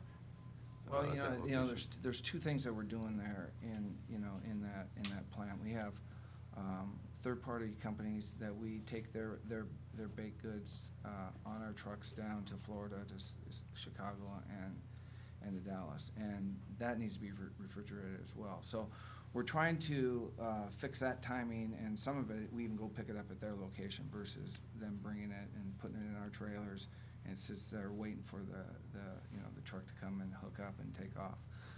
Today, we were just back there walking around. We have one trailer that's completely off, that's not ours, that we're trying to get the company that take it out. We have another one that we're trying to take out of our rotation, just to minimize the number. And then, like I said, our goal is really not to have any trucks sitting there out of the bays running for our 12, 14, however many hours. From a cost perspective, it's not efficient for us to be doing that, and we shouldn't have to do that with the freezers that we have inside. Okay. We should be able to keep the product in our freezers until we want to load and get the trucks ready to take off. All right, so it's possible in the old model, I'll go It was backwards. not possible. It's possible in the old model that one or two trucks could be running at any given time and could be sitting out there idling. Right. Okay. Because we didn't have the freezer space inside to accommodate the volume that we had. Okay. Is there anybody else that? I just wanted to add that I understand the neighbors. I purchased 2 years ago a property in Seven Hill Crest Drive. So if anybody knows Seven Hill Crest, Hillcrest is right. The 495 is right there. I Right. could hear that noise every night, and so I've been really proactive in work ways. I believe that one of the gentlemen had called me, and I'm trying to work really hard because I really understand. Okay. This problem, because I'm going through it too. Okay. But we have seen the changes. I believe that the gentleman said that he also felt the changes this past month. And, Okay. with this team now, we're trying to do everything that we can just to be good neighbors. And here's the numbers, really. We've got 8 trucks, and our goal is to get down to 10 trailers. And I think we can get rid of another one of those and have 9 trailers. But we have a trailer that's in the dock that we load every night or every day, and around 7:30, 8 o'clock, it goes to Nazareth. So that, so we drop a trailer off, it should be shut off, and then the next day, fresh product's made and it's loaded up. We have another truck that we load for Florida that's sitting in the dock, and that's the one truck right there that may be there over 24 hours. Idling. Yeah, idling. And so with this new trailer, with the sound and everything, and maybe we look at the position of it and getting feedback, I think we can really find some middle ground here that's gonna work for everyone. And then we have trucks that go down to Dallas and Chicago, and they're loaded on Mondays, and they leave Monday evening or Tuesday morning. So we'll have to, we can kind of address that. But it's just real addressable at this point. Okay. 6 months ago, we were up to, butts and alligators because we had all of our stuff out there in trailers. And so we got our freezer in now, and we feel pretty confident that we can resolve this. Well, I have faith, and I want to make sure that we, to the extent possible, can facilitate contact names and contact numbers to start off this neighborhood communication. Hopefully, your group has a point of contact such that the neighbors know who to contact. There are times there's going to be miscommunication. They're going to ask what's going on over there. You're going to go look outside, and you're going to find that's not your truck. So there are times when you want to be ready for those types of things as well. But with the dialogue, I think, and the right communication, I think this goes a long way. And we'll see with your investments have made and how those are favorable to the neighbors, and hopefully ultimately favorable for your business. Your expansion is something that we'd like to see in Milford. Hopefully it's a Milford location you choose, but in any event, quality of life, regardless of the existing bylaws, is something that I think you've heard the board takes seriously. I'm not sure your particular case or condition is covered by the bylaw. In other words, it's possible to have continuous operation of external trailers and refrigeration units, and if they're not quiet enough, I'm not beyond looking at changing those bylaws or submitting something such that we may be able to look at that, because that's not a condition that we've considered, I guess, in our existing bylaws. I don't want to throw that out there as a threat or anything, but I want to just say that, it's something I'm personally would consider if we don't get to someplace where it's resolved. I've heard good things about the recent noise levels at the bakery, so I'm encouraged by that. I'm encouraged by what you had to say. I'm going to guess that the neighbors that are sitting here have heard some new things from you today, that if dialogue were ongoing, that may have happened, and they wouldn't have heard anything new today, so they may have heard some things new. And go that's ahead. it. I also have provided my phone number, my email. I'm running my phone 24/7, Yeah. so it would be good too that if somebody hears such noise to call me, and I could just go to the site and investigate, on my own plan, because I Okay. live like 5 minutes away. It's important that you've given that to us, but it's also important that the neighbors have Correct. somebody to call. Well, and the thing is, we want the type of relationship that the neighbors can come over there, come in our front door, and sit down, drink a cup of coffee. Yeah, fill exactly. up, and we have bakery products. So you need some bakery, and figure it out. Yeah, that's the way it's going to work. That's just, it's really needs to be that That's the way simple. it's going to work. Yeah. But I appreciate you being here. I'm going to go to my colleagues. Brian, I start with you before I'll start with you, Will. Okay, thank you, Mr. Chairman. No, again, I appreciate you guys, you being here, and Philip, you being so accessible, and obviously you gentlemen making the trip. I think it's just we were overdue to have, everyone together, and hopefully we can, come to some, something fruitful here. Obviously, we're biased. We want our residents and our neighbors to be happy. We also want businesses to be successful and do well here. So I'm very encouraged by both of our visitors tonight, and I'm glad we gave the opportunity to the neighbors to speak too. Because again, I think it's a very interesting position. If there isn't something, if the police chief doesn't have something to enforce, then it's a different issue. And I think that's what We can we're fix bringing that, here. or maybe So, fix that, yeah. So I appreciate that. So I don't have any further questions. Thank you. All right, thank you. Brian? Yeah, no, thank you. Let me just congratulate you on the success of your business. That's great to hear, particularly in this environment. It's gratifying to see that your success started here in Milford, and I'd love to see that success continue here. Really, it's like the last group. This is a classic tension between businesses and residents that are getting creepingly close to each other, but just to the expansion, the development of communities. So, again, there aren't a lot of businesses that would be as open, as receptive as your business is. So, you've got constraints trying to run your business, but at the same time, the folks live near there. They don't want to be subjected to unreasonable noise at unreasonable times. But, I definitely see a willingness to try to work around that, to accommodate the neighbors. But I suspect if your success continues, you're not going to be there much longer, and you're going to probably be looking for a bigger, situation. But, until that point in time occurs, this is the way to operate, just open up that dialogue with the neighbors, continue to make the modifications at your property to try to reduce noise as much as possible. Yes, sir. And we all just try to get along. Yeah, one other thing, we did bring some product, sitting outside, so for people to try. I mean, we like to share our product with people so that they know who. That helps you score points also. So. Well, I know, but we want you to taste it and, give your feedback. Absolutely. It's important to us, so. We'll make sure to get it to the neighbors. I'm certain they earned it.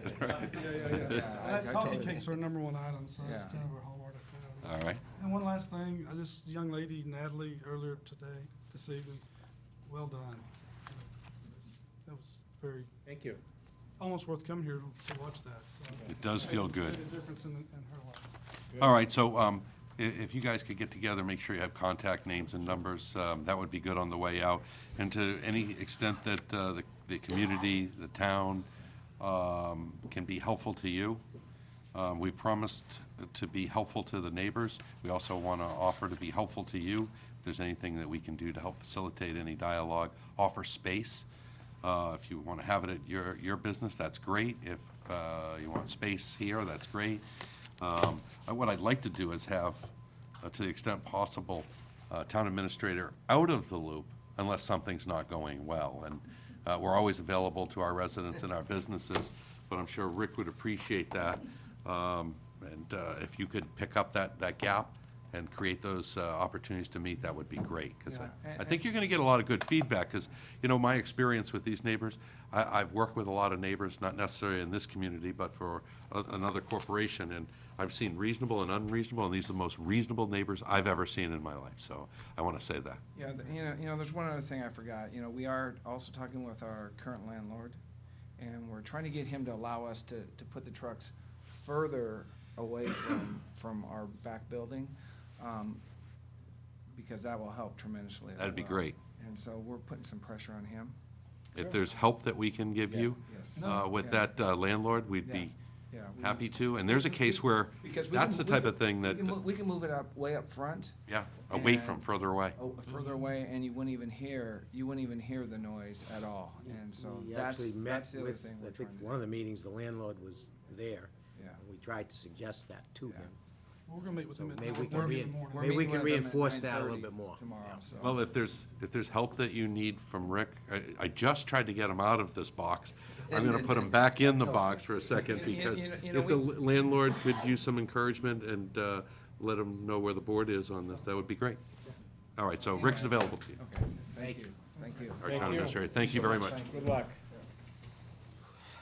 Appreciate it, thank you. Thank you, thank you. Thank you. All right, good luck. Thank you. Thank you. Be in touch. We'll do it now? Yeah, let's do it now. Yeah. Unless you want to wait. Okay. I've figured out a way to jump all around this agenda this evening. And it's trying to accommodate everyone, but what I'd like to do, since the chief is here, and not to unnecessarily delay him any further, what I'd like to do is go to the community compact. And, Chief, for the benefit of everyone, could you just go over with us what exactly that compact does? We've had it, so. So the agreement is with Community Impact, which we all know as Amy Leone and her Our staff. business, yeah. So for quite some time, we've been working very closely with Amy in enticing people to seek treatment, particularly when they face an overdose, and we're able to save their life. You know, that's the point in time when you're most apt to get them to go into treatment. I mean, they're off the cliff, and this is a safety net to grab a hold of them. So, working with Amy, we've had significant success in encouraging people to seek treatment. Rehabilitated both in-house as well as outpatient, depending upon the evaluation that Amy and the medical staff at the hospital conduct for that individual. Additionally, we piloted and started to work where Amy would go out with detectives. So on the early evening shift, and would go to locations where we know people who are using heroin and are addicted, and we go and the detectives talk to them along with Amy and encourage them to seek treatment. And we've had success there as well in encouraging people that have maybe days later, it dawned on them and they went and they met with Amy and moved into treatment. So this agreement solidifies those services so that they will absolutely be available to us 24/7, and it's utilizing the funds that town meeting appropriated for that purpose. As you know, we asked for $1 per capita for each resident in the community to accomplish this, so that we can help our neighbors and family, and many instances, many of us know individuals who are in this tough circumstance of addiction, and we also know many young people who have passed, who have died. Last year we had 73 overdoses, but 15 deaths. My hope is that that number will decline. We've had 6 to date, just in January. So, we've not had any deaths, but, the goal is that if we can point people towards treatment, you're less apt to get the repeats. You're going to get them. I mean, people that are addicted, we've helped some people into treatment, and, Some people aren't ready. they fall off, and you know what? You help them back in. You help them back up, but there are, anecdotally, there's person after person after person where Amy has literally saved their life. I sent out to you folks a message that a young man sent to Amy at Thanksgiving time, just thanking her for everything that she did to save his life. So, that's the price tag, and for me, it's well worth it. So, that's what this agreement, I wrote the agreement, I sent it over to town council. He did recommend a couple of additions, and I made those additions, and he's satisfied that this accomplishes what we're looking to accomplish. Chief, I just want to say a couple things there. First of all, I want to, talk to the general community and say that this board and this town recognizes the crisis you and many of your peers in the police department are under nationwide with this opioid addiction problem. It is crisis. You can pick up any newspaper, any periodical, and hear community after community going through the same challenges. I would tell you that if not for your leadership and Amy's responses, I'm not sure those numbers wouldn't be higher. I'm very comfortable saying they probably would be a great deal higher. And I've often told you that I think some of your leadership has resulted in best practices. So being the 5th in the state to adapt Narcan so that not every overdose results in the death of a young person is leading on the front edge. What people don't know, I'd frankly like to see as a standard practice, as your best practice, that this board receives a text, Town Administrative Board of Health receives a text every time there's an overdose. I don't know that many people would know that. And frankly, I don't know how many city councils, how many boards of selectmen know the extent of the problem within their community without tools like that you're using. So I want to say I appreciate that. I think this codifies something that, frankly, you hadn't practiced before, but with the town meeting vote, they kind of put everybody in the game and said, hey, we're willing to do this. And they did it very willingly. It was an overwhelming majority of the voters that did that. I thought you were very persuasive in making your case that this is something that the community ought to do. I'll go to the other members of the board, my colleagues, to see if there's any concerns, comments, or thoughts that they have relative to the topic and the agreement. Right? Yeah, no, the agreement is very good. It just simply codifies the practice that you've been utilizing with community impact. And, I mean, just to let you know, and we've talked about this, as I stretch out and meet more people from different communities around the state, and we talk about what's going on here in Milford, this is not happening in other communities, and they ask me how it can happen so easily in Milford. So, I've told you this from the time that you started this. It's very innovative, a cooperative understanding between police and counseling to offer people in that situation these kinds of services.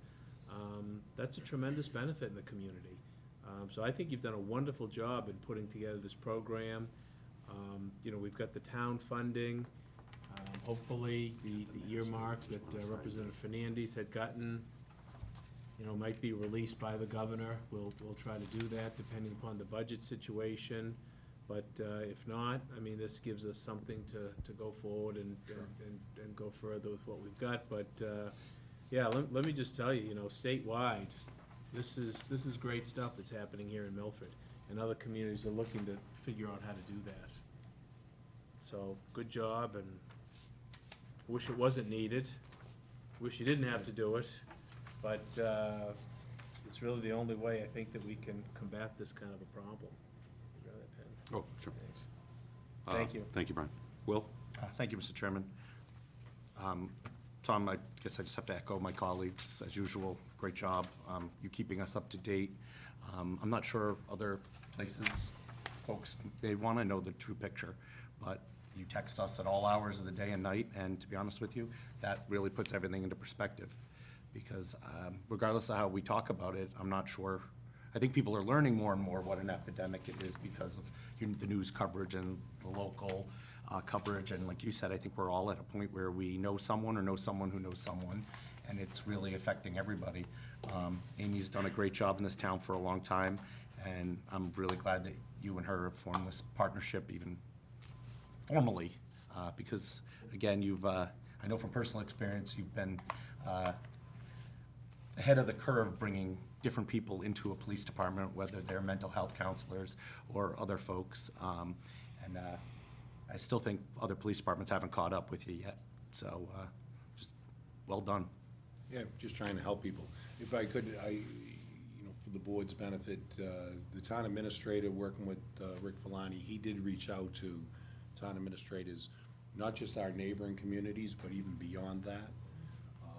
And we did receive, some encouraging news from a number of them who want to set up the exact same program in working with Amy Leone's staff. We've talked to Upton, Bellingham, Mendon, Hopedale. And then there are others that are still weighing it. Some Haven't acknowledged the problem, right? just didn't feel the need. So, Okay. and that's a judgment they make, That's right. and I respect that. But Rick did a lot of legwork. We met with officials from those communities, and I think the more we have, Brian, is you mentioned the money, that Representative Fernandez had set aside. I think it sends a message that we truly are trying to do this regionally to make a difference in people's lives. Well, if there's something that we need to codify within your budget, you and I have talked about that. Consider that in the next budget swing as you're doing this. And if there's something more from a local contribution you need, please pitch your case, because I see, this is the way I view it. I see a board that's highly supportive of your efforts.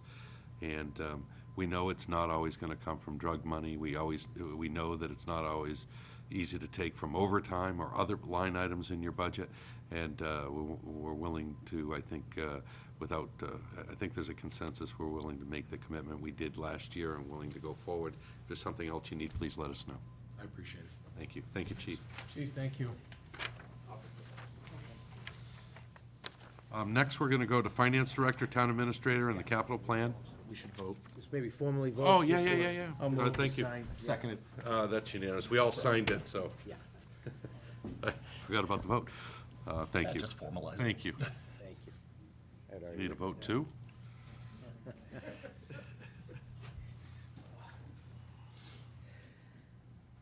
Look at this trifecta. Okay. Trifecta. As always, it's the internal folks that are penalized when we do a lot of external work. We apologize for the delays. I know you respect the things that we're trying to do with and accomplish between businesses and neighbors, so thank you. Once I got one of those pound cakes on the way out. You were good. You might want to check. Oh, I already did. Oh, you did? So, thank you, and specifically, I'll let the town administrator do the introduction of why we've decided that in this agenda item, we have the finance director, town administrator, for a capital plan update, but we also have highway surveyor Scott Crisafulli and Mike Dean, our town engineer, and I'm gonna guess there's a budget line item there that has members of this administration and this board concerned. So that's why they're here. I don't know who's going to kick it off, but Just very briefly, last meeting, as you know, we looked at the overall capital plan. You have your big book there. The directive last meeting was to maybe focus in on selectmen articles. Obviously, the reason Scott and Mike are here, one of the key ones is the MS4 stormwater. The hour has arrived, so I would like Mike to hopefully, one, inform the board on the notice of intent, timeline, and cost, and how this will become part of what we're trying to do as part of the capital plan. And obviously, Scotty can also talk to that article itself, but also possibly talk about Godfrey Brook that we may look to do in the future also, and how that would fit in. And obviously, Zach is here to talk about the overall financial aspect of it. Okay, I just want to do one more piece of introduction. This board's clear, they've been through it a lot, but people at home may not have a very clear understanding that when we use EPA jargon, I want to translate that. So basically, the EPA has put into effect regulations that would require communities like Milford to put in essentially a new enterprise. It's a new enterprise, or may require us to go to that extent. We've got to see where this goes in the very near future. But it could be as large as an enterprise, similar to sewer, similar to water, where we would have responsibility for collection of that rainwater. It would put a tremendous burden, financial burden on businesses. Anybody over 2 acres, is 2 still the number, or is it 1.5 now? It can go down as low as 1. Could go, okay. And- Once we craft it and get through the paperwork. All right. I hope that doesn't happen, because when we talk about parking lots and roofs, you can get to 1 acre very quickly. Businesses within Milford, and certainly small businesses, are already challenged. But what we're essentially talking about is the reduction of phosphorus out of our rainwater that falls on these roofs and parking lots, so that it doesn't make it into our streams and rivers. It gets into the air and into the rainwater in a variety of sources. One of the largest contributors is automobiles. We all drive, we all contribute to it, but there's a unique challenge that some have estimated to be in the neighborhood of $100 million burden on a community like Milford. I've seen those estimates range from 43 to 75 to 100. So until we come up with our plan, we won't know. But I just wanted to explain that a little bit for the community, what MS4 means, and it's an EPA mandate. Thank you. I'll let you go on with the capital plan now. Sure, I was hoping to start, if you don't mind, Mr. Please, Chairman. please. So, at the last Selectmen meeting, I was here, and we talked a lot about the capital, and the overall capital of the whole town, and as a directive at that time to come back with a capital list that was singled out for just what's under the Selectmen umbrella. So that's what I had provided today. But in doing so and trying to explain it the last time, there's a couple large events here that's really driving a lot of these figures and the level of these figures. So we were trying to highlight that and break it out, and then kind of segregate them and show you how the 5-year plan for Selectmen's really quite manageable and quite consistent and equitable across the board. And at the same time, we wanted to make sure that we really give the attention to some of these larger items, such as the MS4, as well as Godfrey Brook. So in front of you, you see that broken out, and you see multiple tiers of the overall Selectmen capital, including engineering, which is housing 2 of the biggest items here, and one of which spans all 5 years, which is the MS4. And that's really phase 2 of the MS4, and Mike's going to talk a little bit more about it, as well as Scott's pretty involved as well. And then we wanted to talk Godfrey Brook a little bit from there, and then answer any questions you may have. Okay, why don't we go ahead and do that? The members might have questions as it relates to this particular. Sure. Okay, so Mike Dean, town engineer, as you guys know, I'm just first time here, so I figured I'd state that for the record. As Rick had mentioned, just talking about the notice of intent, that is the next new item that's going to be needed to be submitted come July is when this is effective. The next phase is effective July 2017. The notice of intent needs to be submitted within 90 days of that date, so basically October. The notice of intent, the cost of it is $12,000 to $15,000 to hire a consultant and basically fill out the notice of intent, which is about a 15-page document. It may grow a little bit larger than the 15-page document once you add all the information to it. The notice of intent is kind of just what it says. It's going to be the intent of this municipality to adhere to the new stormwater regulations.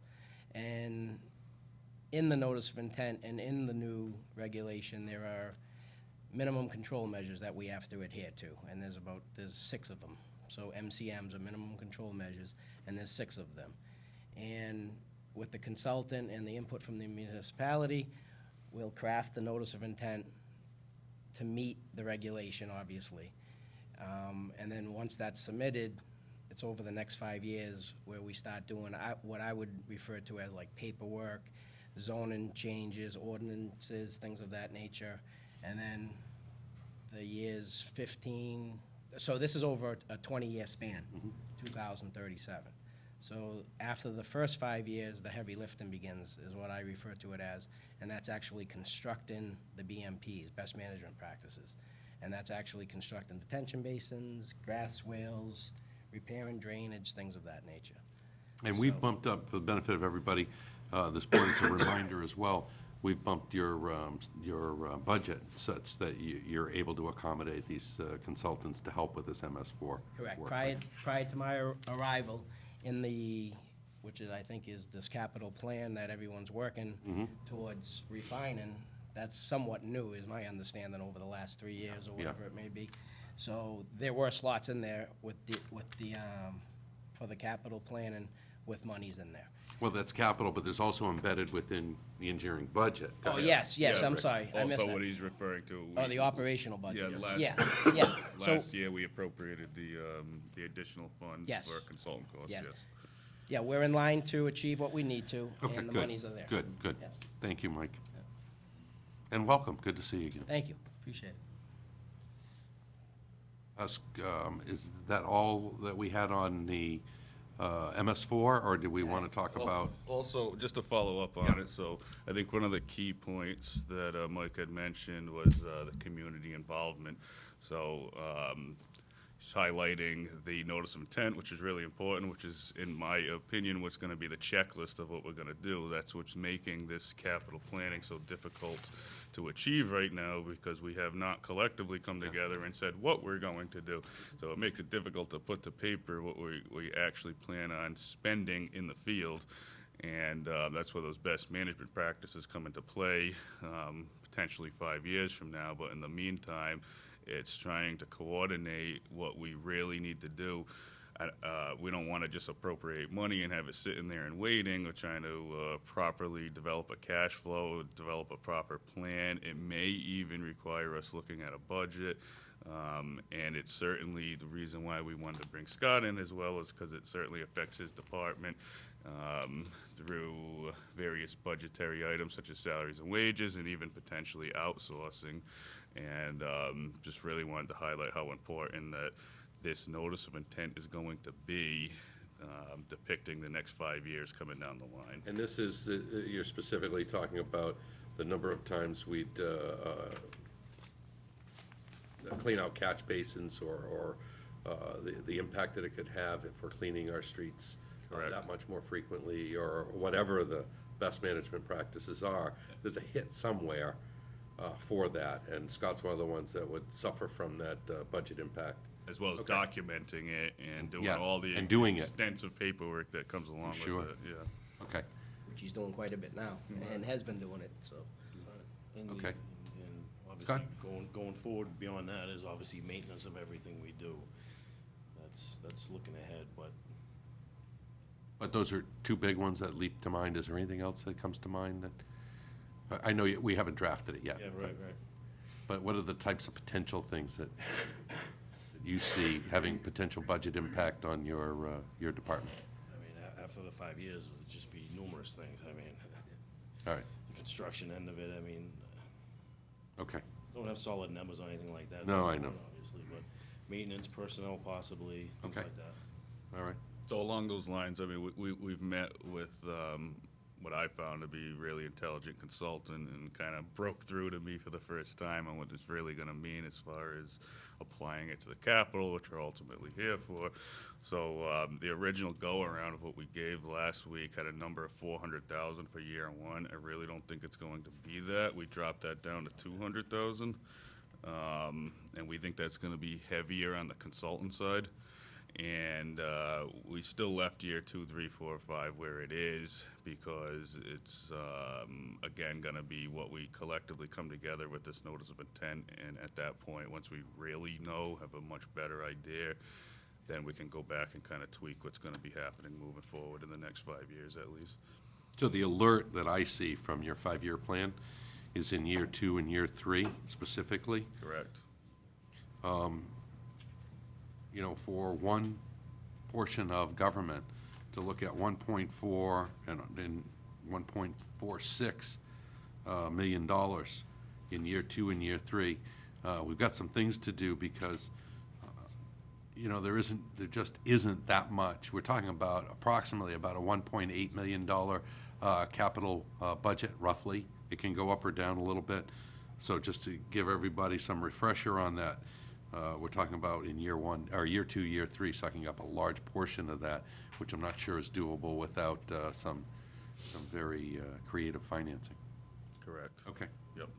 That's where I hear your and alert. Then, and then year 2, just to kind of explain the spreadsheet here, if you look at the highlighted line at the bottom, or the middle of the page, I should say, that's really the EPA. And but year 2 with those large figures is where Godfrey Brook comes into play, which is what we wanted to discuss as well. Okay, and where's the fire? Refresh my memory, I don't have the big book. That is the engine replacement that, again, with this plan, it's identified in 2019. We've had numerous conversations with the chief. If it's still going to be operational and good, that'll get pushed back, but Okay. it's a 20-plus-year-old vehicle at this point, and that would be a typical place where it would fall. But again, we obviously wouldn't be replacing equipment that's not necessary. Sure, okay. All right. So, did you want to go any further to discuss Go into stormwater, the Godfrey book? Stormwater, you guys okay? I'm okay. We can Okay. get into quite a bit, but I don't know how much you want to get into. So can you go over the Godfrey Brook estimates that you're talking about over the next few years? Sure. Scott, you want to? Yeah, do you have a copy of that one? Yeah. I'll just have the. Sorry, I didn't get one. Sorry. All right, going back, there was a plan to do West Spruce Street culvert replacement. That was at $875,000. We have another problem with the brook that I think is more important that we're looking at now. There's a section of the brook between Church Street and Water Street, which is causing a problem downriver for a couple residents, major flooding issues. It's not as big as a project as that culvert would be. So I think we're looking at probably trying to get that done. Obviously, we can't get hazard mitigation money at this point until our plan is complete, and that's gonna hold us up a couple of years. That's not saying there is any money available either, so that's another issue. But I would like to start working on the bottom, basically start from the bottom of the brook up. There's a section there that's very deteriorated. It's not large enough to contain all the water that comes down. It overflows, it runs down Water Street, it runs down Mayhew Slip, causes all kinds of property damage. Not a lot we can do until that brook is fixed. Scott, can you give us some sense, we've talked about once every 10-year event, once every 100-year event, what type of event is causing impact to neighbors? They get flooded at least once every 2 years, so it's not a big event. Every couple of years, Yeah. okay, all right. And Mayo. Yeah. At least Yeah. 2 or 3 times the last few years. Yeah. Okay. So you're talking about reducing that 560, pushing out that planned activity. You said it's less than the 560 that's required here? At least that's what it shows in year 2. No, I'm sorry, no, I'm looking at the wrong line item. 875, yeah. Yeah, I don't, it's a small section of the brook. It's 80 to 100 feet. Okay. It's not a huge thing. I mean, it's not like doing a culvert crossing in a street. We don't obviously have a price up to do anything with it at this moment. $875,000 I think is sufficient, and I don't think it's gonna be that much, but. All right. But that's an important spot. It's always been. It's flooded out the Verizon building numerous times, and we've had a lot of issues there. All the way down Main Street towards the hospital, flooding houses and businesses out. And, I think it's time we try to, fix that problem now. Okay. And we are specifically talking about 2019, right? Yeah. Okay. Yeah. Mr. Chairman, if I Yes. may. So from my perspective, we have that out in 2019 for multiple reasons, one of which is to give some time to have the hazard mitigation plan hopefully approved at that time and potentially look at the possibility of having FEMA help out again, which they had just done with this last go-around. Also, from a financial perspective, one of the reasons I had that spreadsheet laid out in front of you is the way it appears now is, if you recall, we had the luxury of this last go-around to appropriate funds for the $1.1 million ladder truck that we had earmarked out of the short-term capital stabilization account, Amount of cash. which we were able to do with free cash. So one of the discussions at that point was to be able to handle a project of this nature without having to raise an appropriate or anything like that. And I believe we could still target that if we wanted to, but I think it's proper also to try to see if FEMA is available for our next go-around. Okay. Let me go to the members of the board, see if there are any comments, questions. Go to my colleagues. Brian? Yeah, couple of things. So where are we at in putting together the policy for FEMA? Hazard mitigation policy, where are we at on that? Yeah, so we had the kickoff meeting with the consultant August of 2016. Okay. That's being worked off a grant that was already in place prior to me getting here. Right. So we had the kickoff meeting in August. The mid-December, we had a meeting with all the department heads and, fire, police, sewer, all, we met in this room here. So they're working towards it.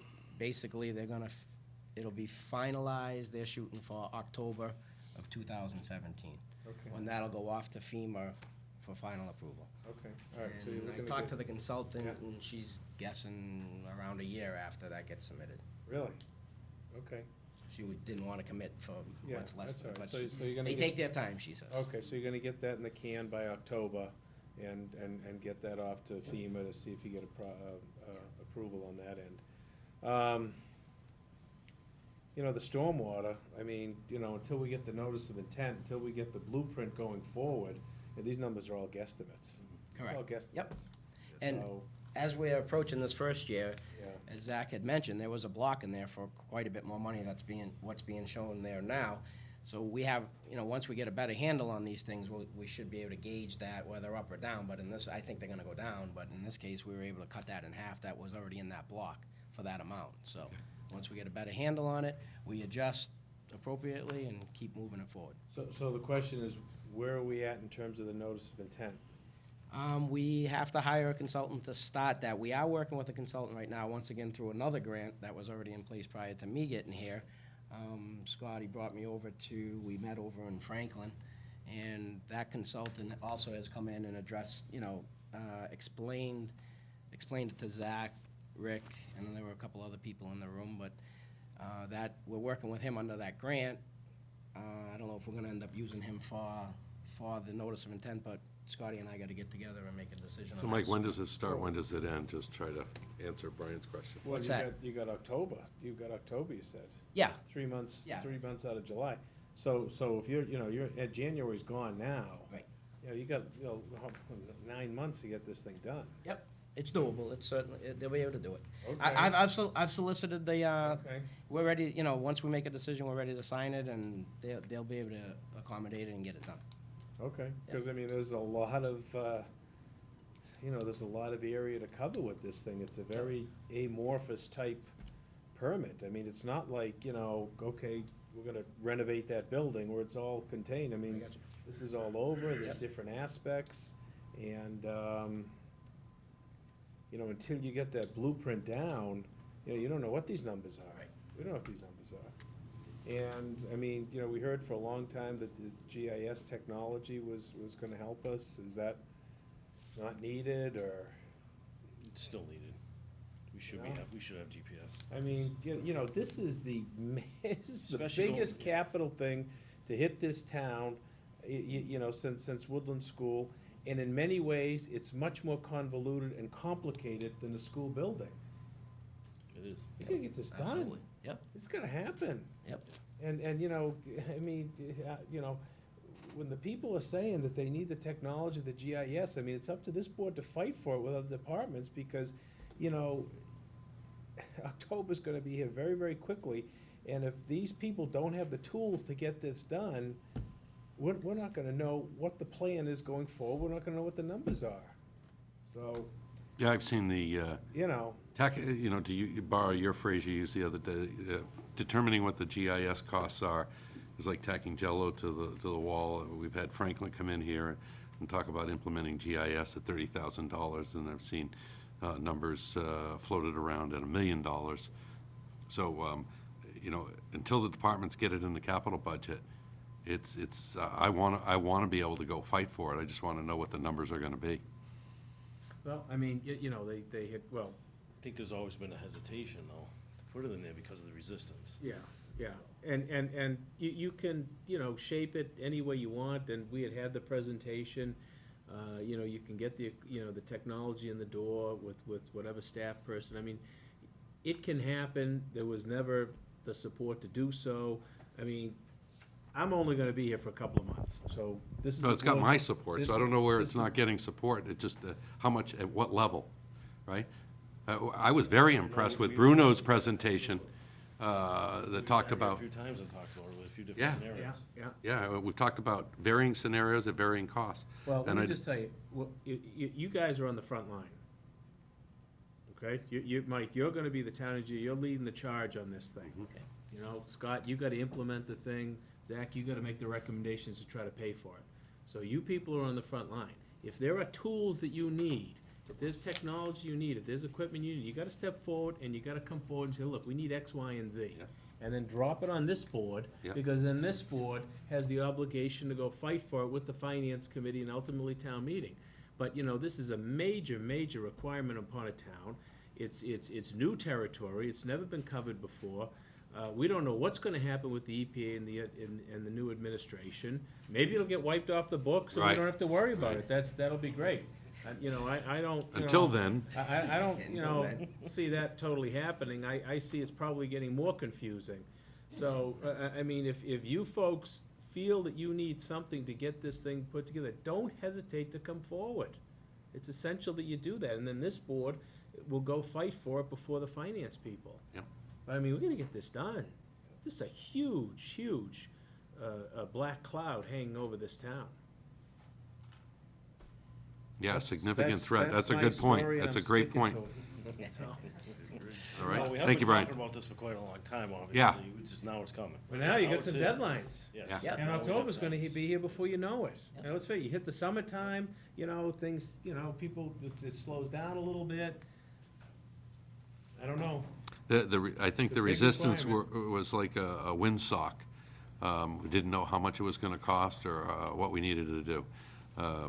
And we were getting, you know, radically different numbers depending on which town you talked to or which plan you looked at. So whatever it is you guys have decided on, let us know and let us ease into it, work with Zach so that we don't rob the dollars from every other department, but at the same time, we implement what you need when you need it. Because, you know, this EPA stormwater permit stuff is going to graduate over 20 years. Everything is based on the notice of intent and what the community signs up and say they're going to do. Yep. And it's implementation of the best practices, right? Yep. So, okay. Thank you, Brian. Will? Yeah, I don't know if this is, I think this is a Scott question. With Godfrey Brook, when you mentioned May You Slip, and we've kind of heard from that area of town, the neighbors, and most of us have been down there. Is there something at the end that's not allowing the water to flow, or is it there? Or, I mean, is it the Church Street? Because it ends somewhere, what, What at happens Pins? is at the Water Street crossing, Okay, there is a big grate, okay, which collects all the debris coming down the stream. Okay. Because we can't allow it to get into the closed section of the, the underground section. That's a constant issue, cleaning it and keeping it clean during rainstorms. It's constant. Okay. It can actually clog up. So it actually acts as a dam, and that's where the water comes up? But even before that happens, the brook between church and water is only 2 feet deep and 3 feet wide. The culvert that it goes into is 12 feet wide and 10 feet tall. It's huge. It's a section that's just like you got a huge river run into a little tiny brook and then open up to a huge river again. Okay. And it's overflowing. Any significant rainstorm, 2 inches, we had 2 inches, one day it would overflow. Okay. It would go right over the walls, whether it's clogged or Yeah, not. because volume-wise, that's still a lot of rain. I The mean, that's a grade lot of water. clogging is an issue, but it's not an issue that we really can do anything about, except try to keep it as clean as much as possible. Yeah, it's really hard to do it when it's clogged because it Oh, puts yeah, people no, at it's risk. Extremely dangerous. Someone Yeah. ever fell in there, they're done. So They're gone. We do it with a backhoe, we don't go near it, we stay in the machine, but it's not easy. It's just, there is no way to stop the debris going down the river. There's just no Yeah. way. The best thing we could do is stop people from throwing debris in the river, all the yard clippings, leaves, branches, everything gets thrown in the carriages. I've seen trash. shopping carriages, It goes in there, so. no refrigerators And yet. I'm sorry, but by redoing that, how does that get remediated? Because you're going to, A lot of this is private property, the brook is in private property. So we need the so we're dealing, easements. yeah, with the same issues that you did the first time. Okay. We fenced some sections of it, that helps. Yep. Some of the sections have concrete floors, which helps, allows everything to flow. But What are you envisioning for this part? the what's cover the needs to be fix? bigger. It Just needs to be much larger, yeah. It's gotta have more capacity. Okay. That'll definitely Just help. the even flow. But then again, if that grate does clog, So I mean, is there a remedy for that, or there isn't? Well, I think we can't remedy the grade itself, but I think we can reroute the water and make sure it's not causing problems. And we've done some of that work along the way with berms and extra drainage, but we've taxed the drainage system at that end of town now. Maybe more study has to be done for another option, I don't know. I mean, we're working with the residents as best we can, There's some things the residents should probably do with, within their own property that they could help themselves also. And we're pointing that out, the best we can. But we're doing everything we can do, for sure. Okay. I'm also, I just want to reiterate what's been said here. Let us know the tools. I know we put some things in the budget, Mike. We talked about that going to help you get some consultants. If there's anything else you think you need, please let us know. Okay. All right. Thank you. Thank you very much for bringing this forward. Is there anything you needed further from us? Okay. Good luck, guys. Thank you. I know you guys are working hard. Good luck. Zach, you got in the middle of an audit. If the board members didn't know, the community didn't know, you're in the middle of an audit. I know you're busy. You're also in the middle of compiling annual budgets and capital budgets, so. Busy time. Yes, it is. But thank you. Thank you, guys. good night, guys. All right, thanks. Scott. Tell your father I filed that bill. So I know you don't. the next one, Tell him that. next item we have on the agenda, having bounced around so much, we've jumped over town administrator's report. Yes, Mr. Chairman, I have 4 items. Perhaps I could do the last item, and then we could get David Consigli. Yeah, He's please. been Dave, waiting come on very up. Patiently. Thank you for your patience. I was asked by the board to provide information on potential town buildings which may be suitable for the installation of rooftop solar panels. I provided to the board some estimated savings information sheets which were sent to me by Select Solar for 3 town-owned buildings, Highway Department, Sewer Department, and the high school. As this board knows, solar panels were installed at Countryside, known as the Geriatric Authority here in Milford very recently. So I also included a memorandum which was provided to the board for that prior project. This memo summarizes the terms of the agreement entered into by the Geriatric Authority trustees. David Consigli is here. He is the current chairman of the Geriatric Board of Trustees, and David, more than I think any other member, was very instrumental in helping us secure and review the solar contract. Also, Scott is here because his is one of the buildings Sure. that was at least looked into. So with that, I would turn it over to them at this point. I guess I could start unless you want. Let's go to why, I want to go to, you know, who looked Countryside? at the agreements and the countryside stuff. Because Well, I think the reason you wanted me here was probably the aspect of time and what time is left. We got under what's called the SREC 2 program. The SREC 2 program was actually closing out at the end of December. So we had a B&Q, we had to sign contracts, and the installation had to start. What's happened is, now what's happened is a recent change. It's now the SREC 2 extension period, which now ends May 8th. Clearly, that was because of the contracts that were executed, however, not completed.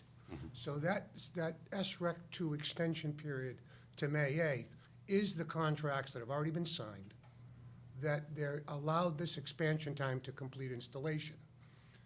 There's a possibility, and it's a possibility, that the SREC 2 extension may have a small open window extension for an additional round.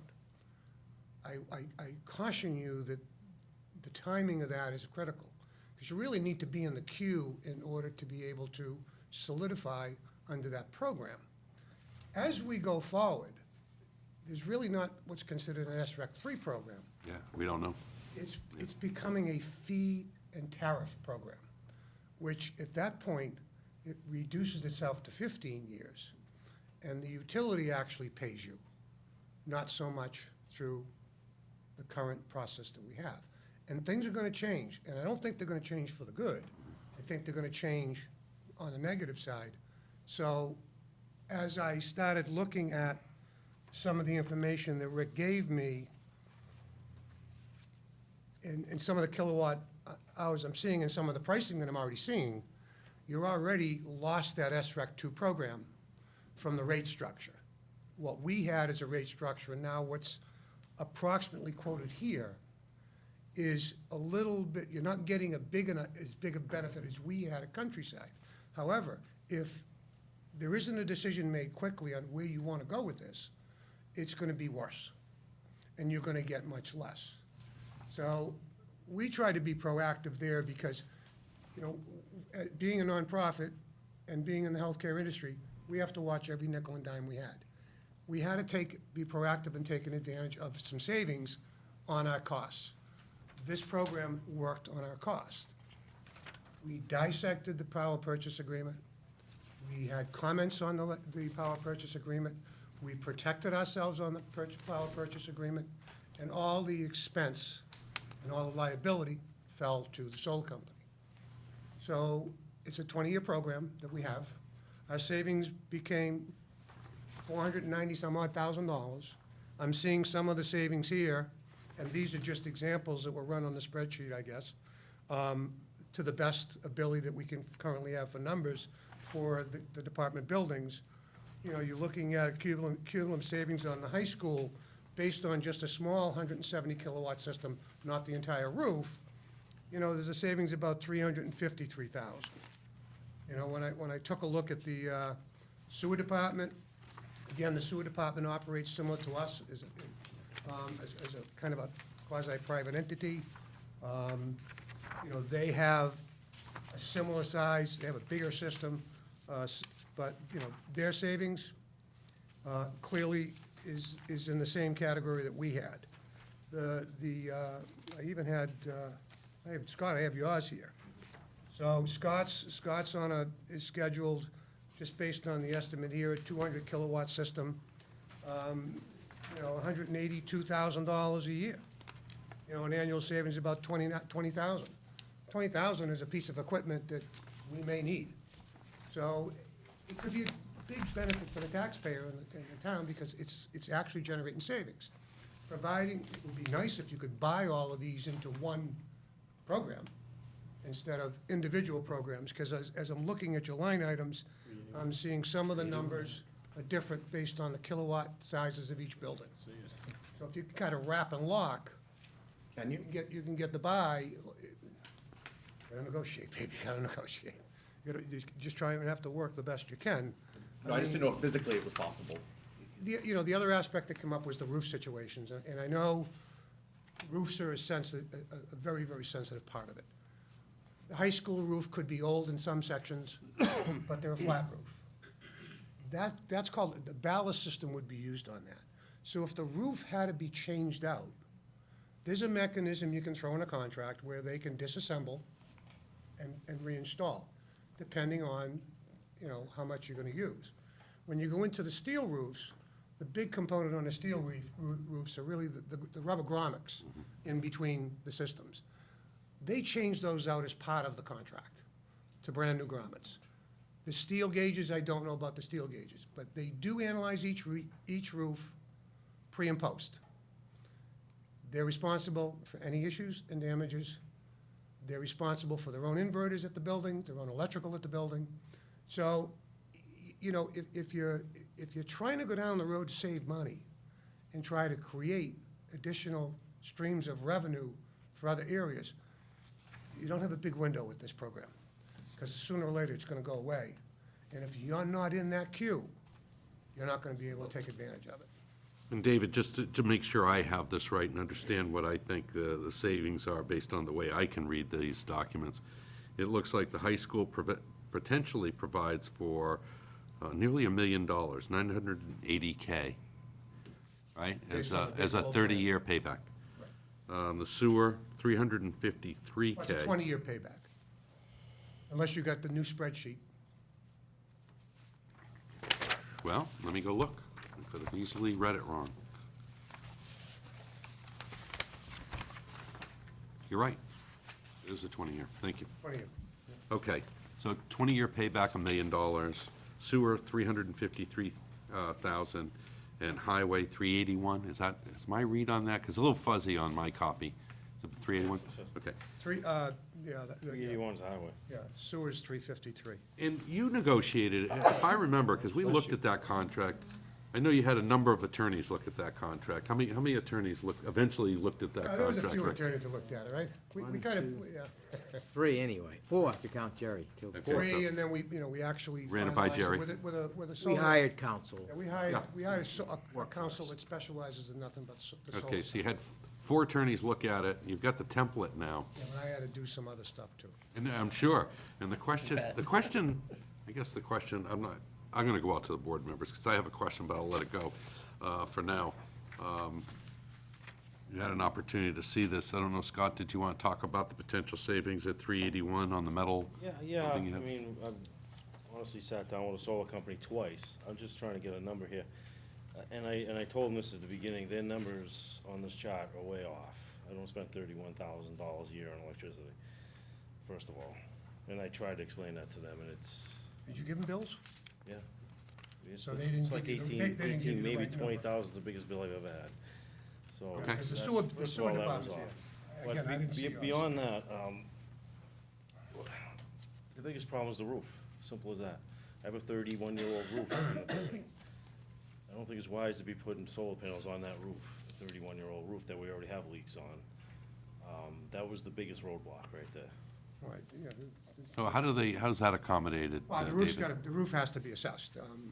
And again, I don't know We did his roof. we had the solar company brought a structural engineer that'll look at it, and, he didn't give it the thumbs up, it's perfect, but he said it was doable. Now, I Okay. just didn't want, I wouldn't risk that. Is it, Because once they're up, they're up. yeah, let me just ask this, are there provisions within contracts? Absolutely. That allow you to remove that material, redo the roof? Is it within the 5-year plan right now? Do you have a roof planned in 5 years, within 5 years? But I have 2 different roofs. I have a flat roof that we Right. wouldn't touch. That I would not, that's all rubber, we can't touch that. Right. But we have a That's metal a ballast, roof. that'd be a Right. ballast system. Well, we don't have ballast on it, but then we have a metal roof. The metal roof, the problem we're having is all the rivets on the metal leak. So we're always sealing them and it drips. They're not crazy leaks, but they're drips. Once you have those panels on there, we no longer can access that. What year are you planning on doing the roof? The roof is for the flat roof, the rubber roof. That's what we Okay. have on the capital plan. I'm talking about the metal roof. That's not even on a plan. It's a good roof, it's not, Oh, it's okay. no means it's gonna fail soon. The flat but roof's a Is it 31-year-old gonna last one. another 20 years? I Yeah. don't know about that, The but, flat roof's 31 years? yeah, they're both the same age. Okay. Now, we have the new building, which was a great spot, but we have a snow issue on that building. When the snow runs off the building and slides off, it takes all the heat events with it. We have 12 heat events and sewer vents coming out of the roof. It's wiped them all out numerous times. So we kinda steered away from putting panels on that roof. We didn't wanna cause any more problems with it, because we've had to repair that number of times. Anytime we have a foot of snow that slides off, just imagine a sheet of snow coming down and everything on the roof goes with it. So, It's a high-pitch roof. yeah, it wasn't designed correctly for whatever reason. So, like I said, twice I went through this, and it just didn't seem like, it's a perfect roof to get the amount of energy we can get from the sun. I mean, plus my building plus, it would definitely give us all the electricity we ever need. But I just wasn't, I'm not willing to take that chance on that building, really. I don't. Do you have somebody, because it's risk aversion, I understand that, but do you have somebody working with you to accommodate the different concerns you have so they can be spelled out in the contract? Well, we did have, like I said, we had the structural engineer there that worked for the solar companies, so, I mean, it just didn't, originally when There's gotta be a mechanism. as soon as you said, where you as can soon as make we sure said it's 30 tight, years, water- though, it's water- just- Water-free leak. as soon as you They have said 30 warranty. years, it kinda, you were there, Rick, it put the roadblock on the whole thing, 30 Because it year was a old. 30-year piece of time. There was some hesitancy, let's say that, yeah. Well, Yeah, if there's a way to structure it, because I know we've got some of the right things, but let me just say this. We've heard from Scott, I'm going to hear from the board members. Went to you the last time, Brian, I'll go to Will this time to kind of mix it up. Will, any thoughts? Yeah, I mean, obviously, whether there's concerns with roofs in Scott's case or our other buildings, I just know that throughout the year and a half or so that I've been on the board, this has kind of come up a few times in the sense that if we have roofs available and we can collectively save $1 million a year or $500,000 a year, obviously we should be doing whatever we can and at least supporting whatever we can to get something like this done. I know the roof at the high school certainly doesn't come under our purview, but we should at least be supporting or putting on a little pressure to folks to make sure they're at least investigating this and looking at it. Obviously, like David mentioned, in an awfully short period of time, because we want to maximize the benefits. But at this day and age if we can benefit and save a reasonable amount of money, I'm hoping the majority of our buildings could be utilized, and the ones that can are the exception. That said, I'm not sure where to go from there. We also have, Scott's independently elected and responsible for his building, just as the school buildings are under someone else's purview. But I still think there's great value in us talking about it, because this is something that I think, even at $20,000 a year or $19,000 a year for the sewer department, I think the taxpayers and everyone involved would think that that's a really good chunk of change. Even over a 20-year period, to save $350,000 is something we can put that money towards. I don't know, I think it makes a lot of sense if it's physically possible. And again, I mean, it's brought to light of what you could do and what you could generate. Is there issues concerning maybe certain roofs, like Scott's indicated? Possibly. As long as you've possibly and totally eliminated those aspects, then you maybe know you can't do that one. But you should at least take and be proactive as far as what you can do. Exactly. And what you can do now, as the queue and the window starts to close. It's not a maintenance issue concerning the town hall, the town departments, because it's totally being handled, managed, and maintained by them. And there's contracts and strong ones set in place, along with, insurances, the liabilities. And again, as time goes on, the more we'll get to know. But having this type of program come back as profitable as it could be to the community is going away, at least from what we're getting right now. And it could be totally eliminated. I know we're gonna go down the road of that feed tariff process. And if that does happen, it shortens it up to 15 years. then the utility takes it over. We could always investigate a solar field, so we're not utilizing a roof. And probably get a huge benefit out of it size-wise.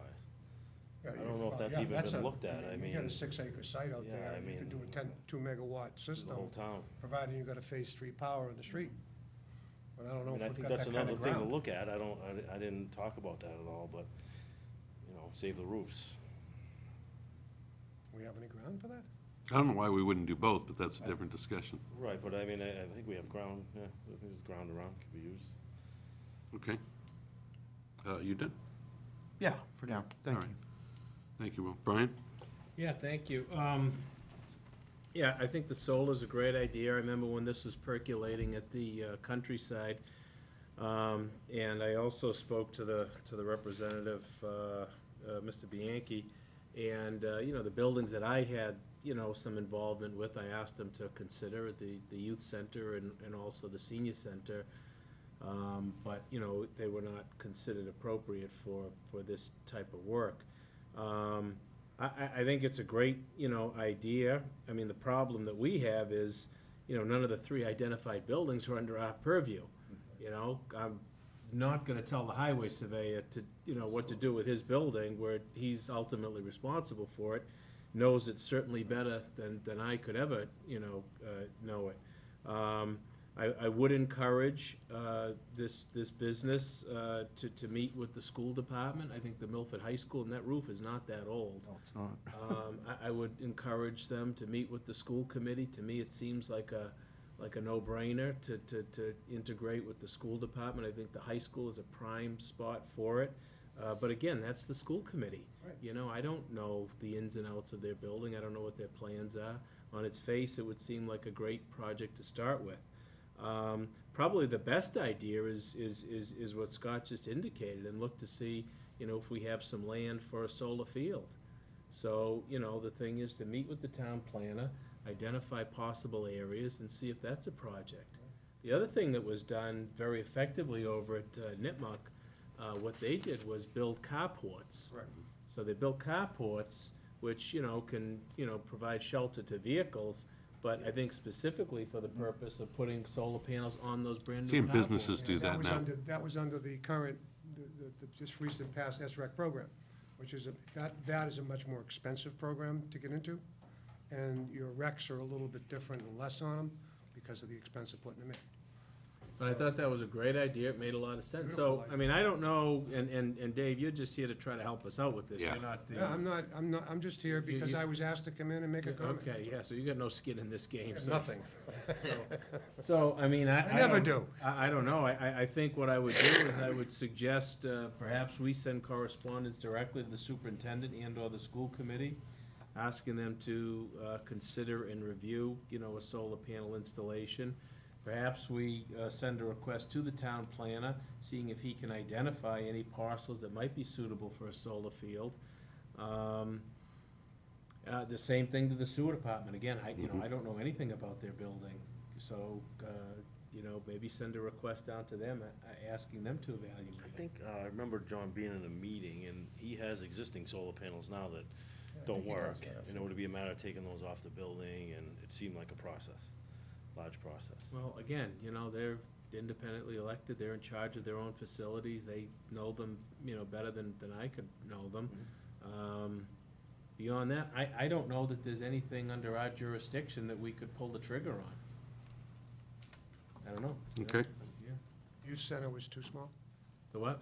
The roof was Yeah. too dangerous? Yeah. You couldn't do it on the gym portion, and then the head house, it was too small, it was not beneficial, it wasn't large enough to make it worthwhile. And that would have to be the ballast system like you talked about. Right. So, you know, for my benefit, thank you, both of you. For my standpoint, what I wanted to do was leverage the innovation that was done down at Countryside by the Board of Trustees there. I wanted to congratulate them for doing that. I think it was a consensus of this board that it was great to see the first municipal or quasi-municipal building taking advantage of this and kind of plowing the way, at least for Milford and its municipality, having 4 attorneys go through that, satisfied that we've got the right types of agreements that protect us, should we have to take them off to get to the roof? All of those things that I saw within the contract, I know Jerry was pleased with it when it was all said and done. I thought you provided a roadmap. I thought you provided an example for other municipal agencies to take advantage of it.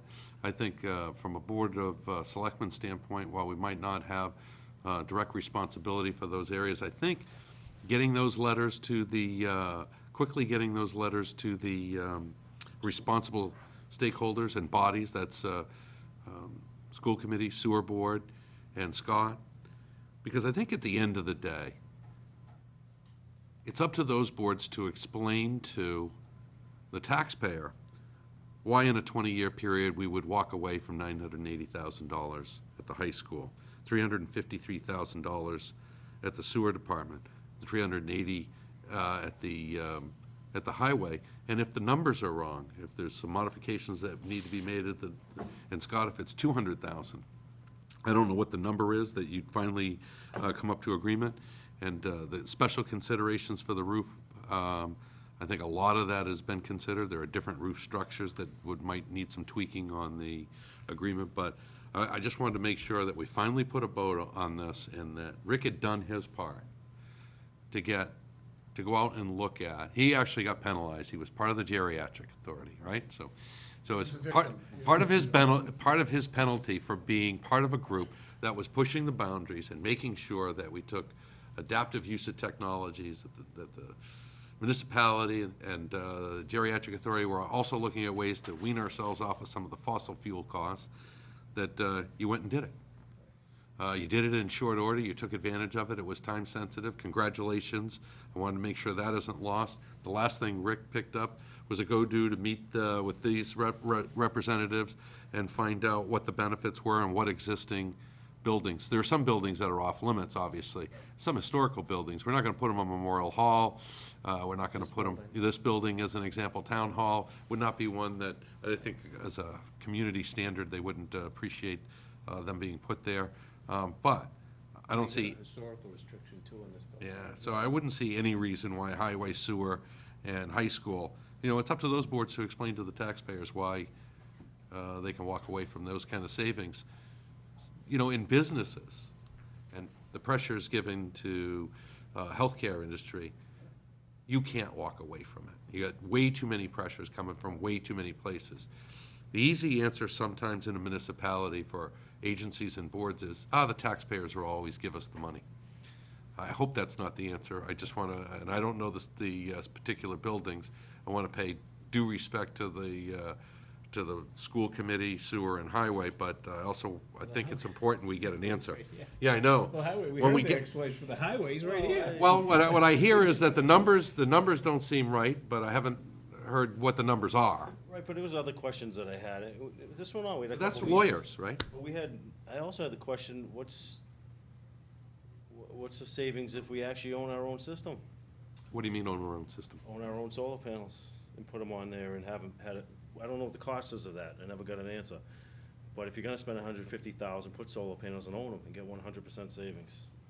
'Cause you own it. We can do that too. You can do a lot of things. The These are problem all the is, questions I had, but we we have never got that a lot deep of into it. questions, but the problem is, Had to get the answer. it's so time sensitive. System's probably But if you're talking $600,000. the solar system that they could put on the highway department would give us free electricity, free.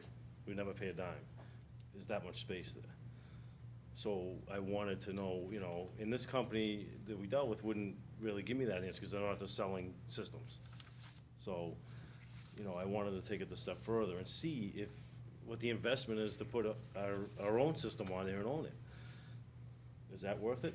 Well, I guess that's why I think what we're trying to do is be respectful to the individual owners and say that would be up to you to get that information. I would my only guidance is, don't lose the opportunity while you're debating it.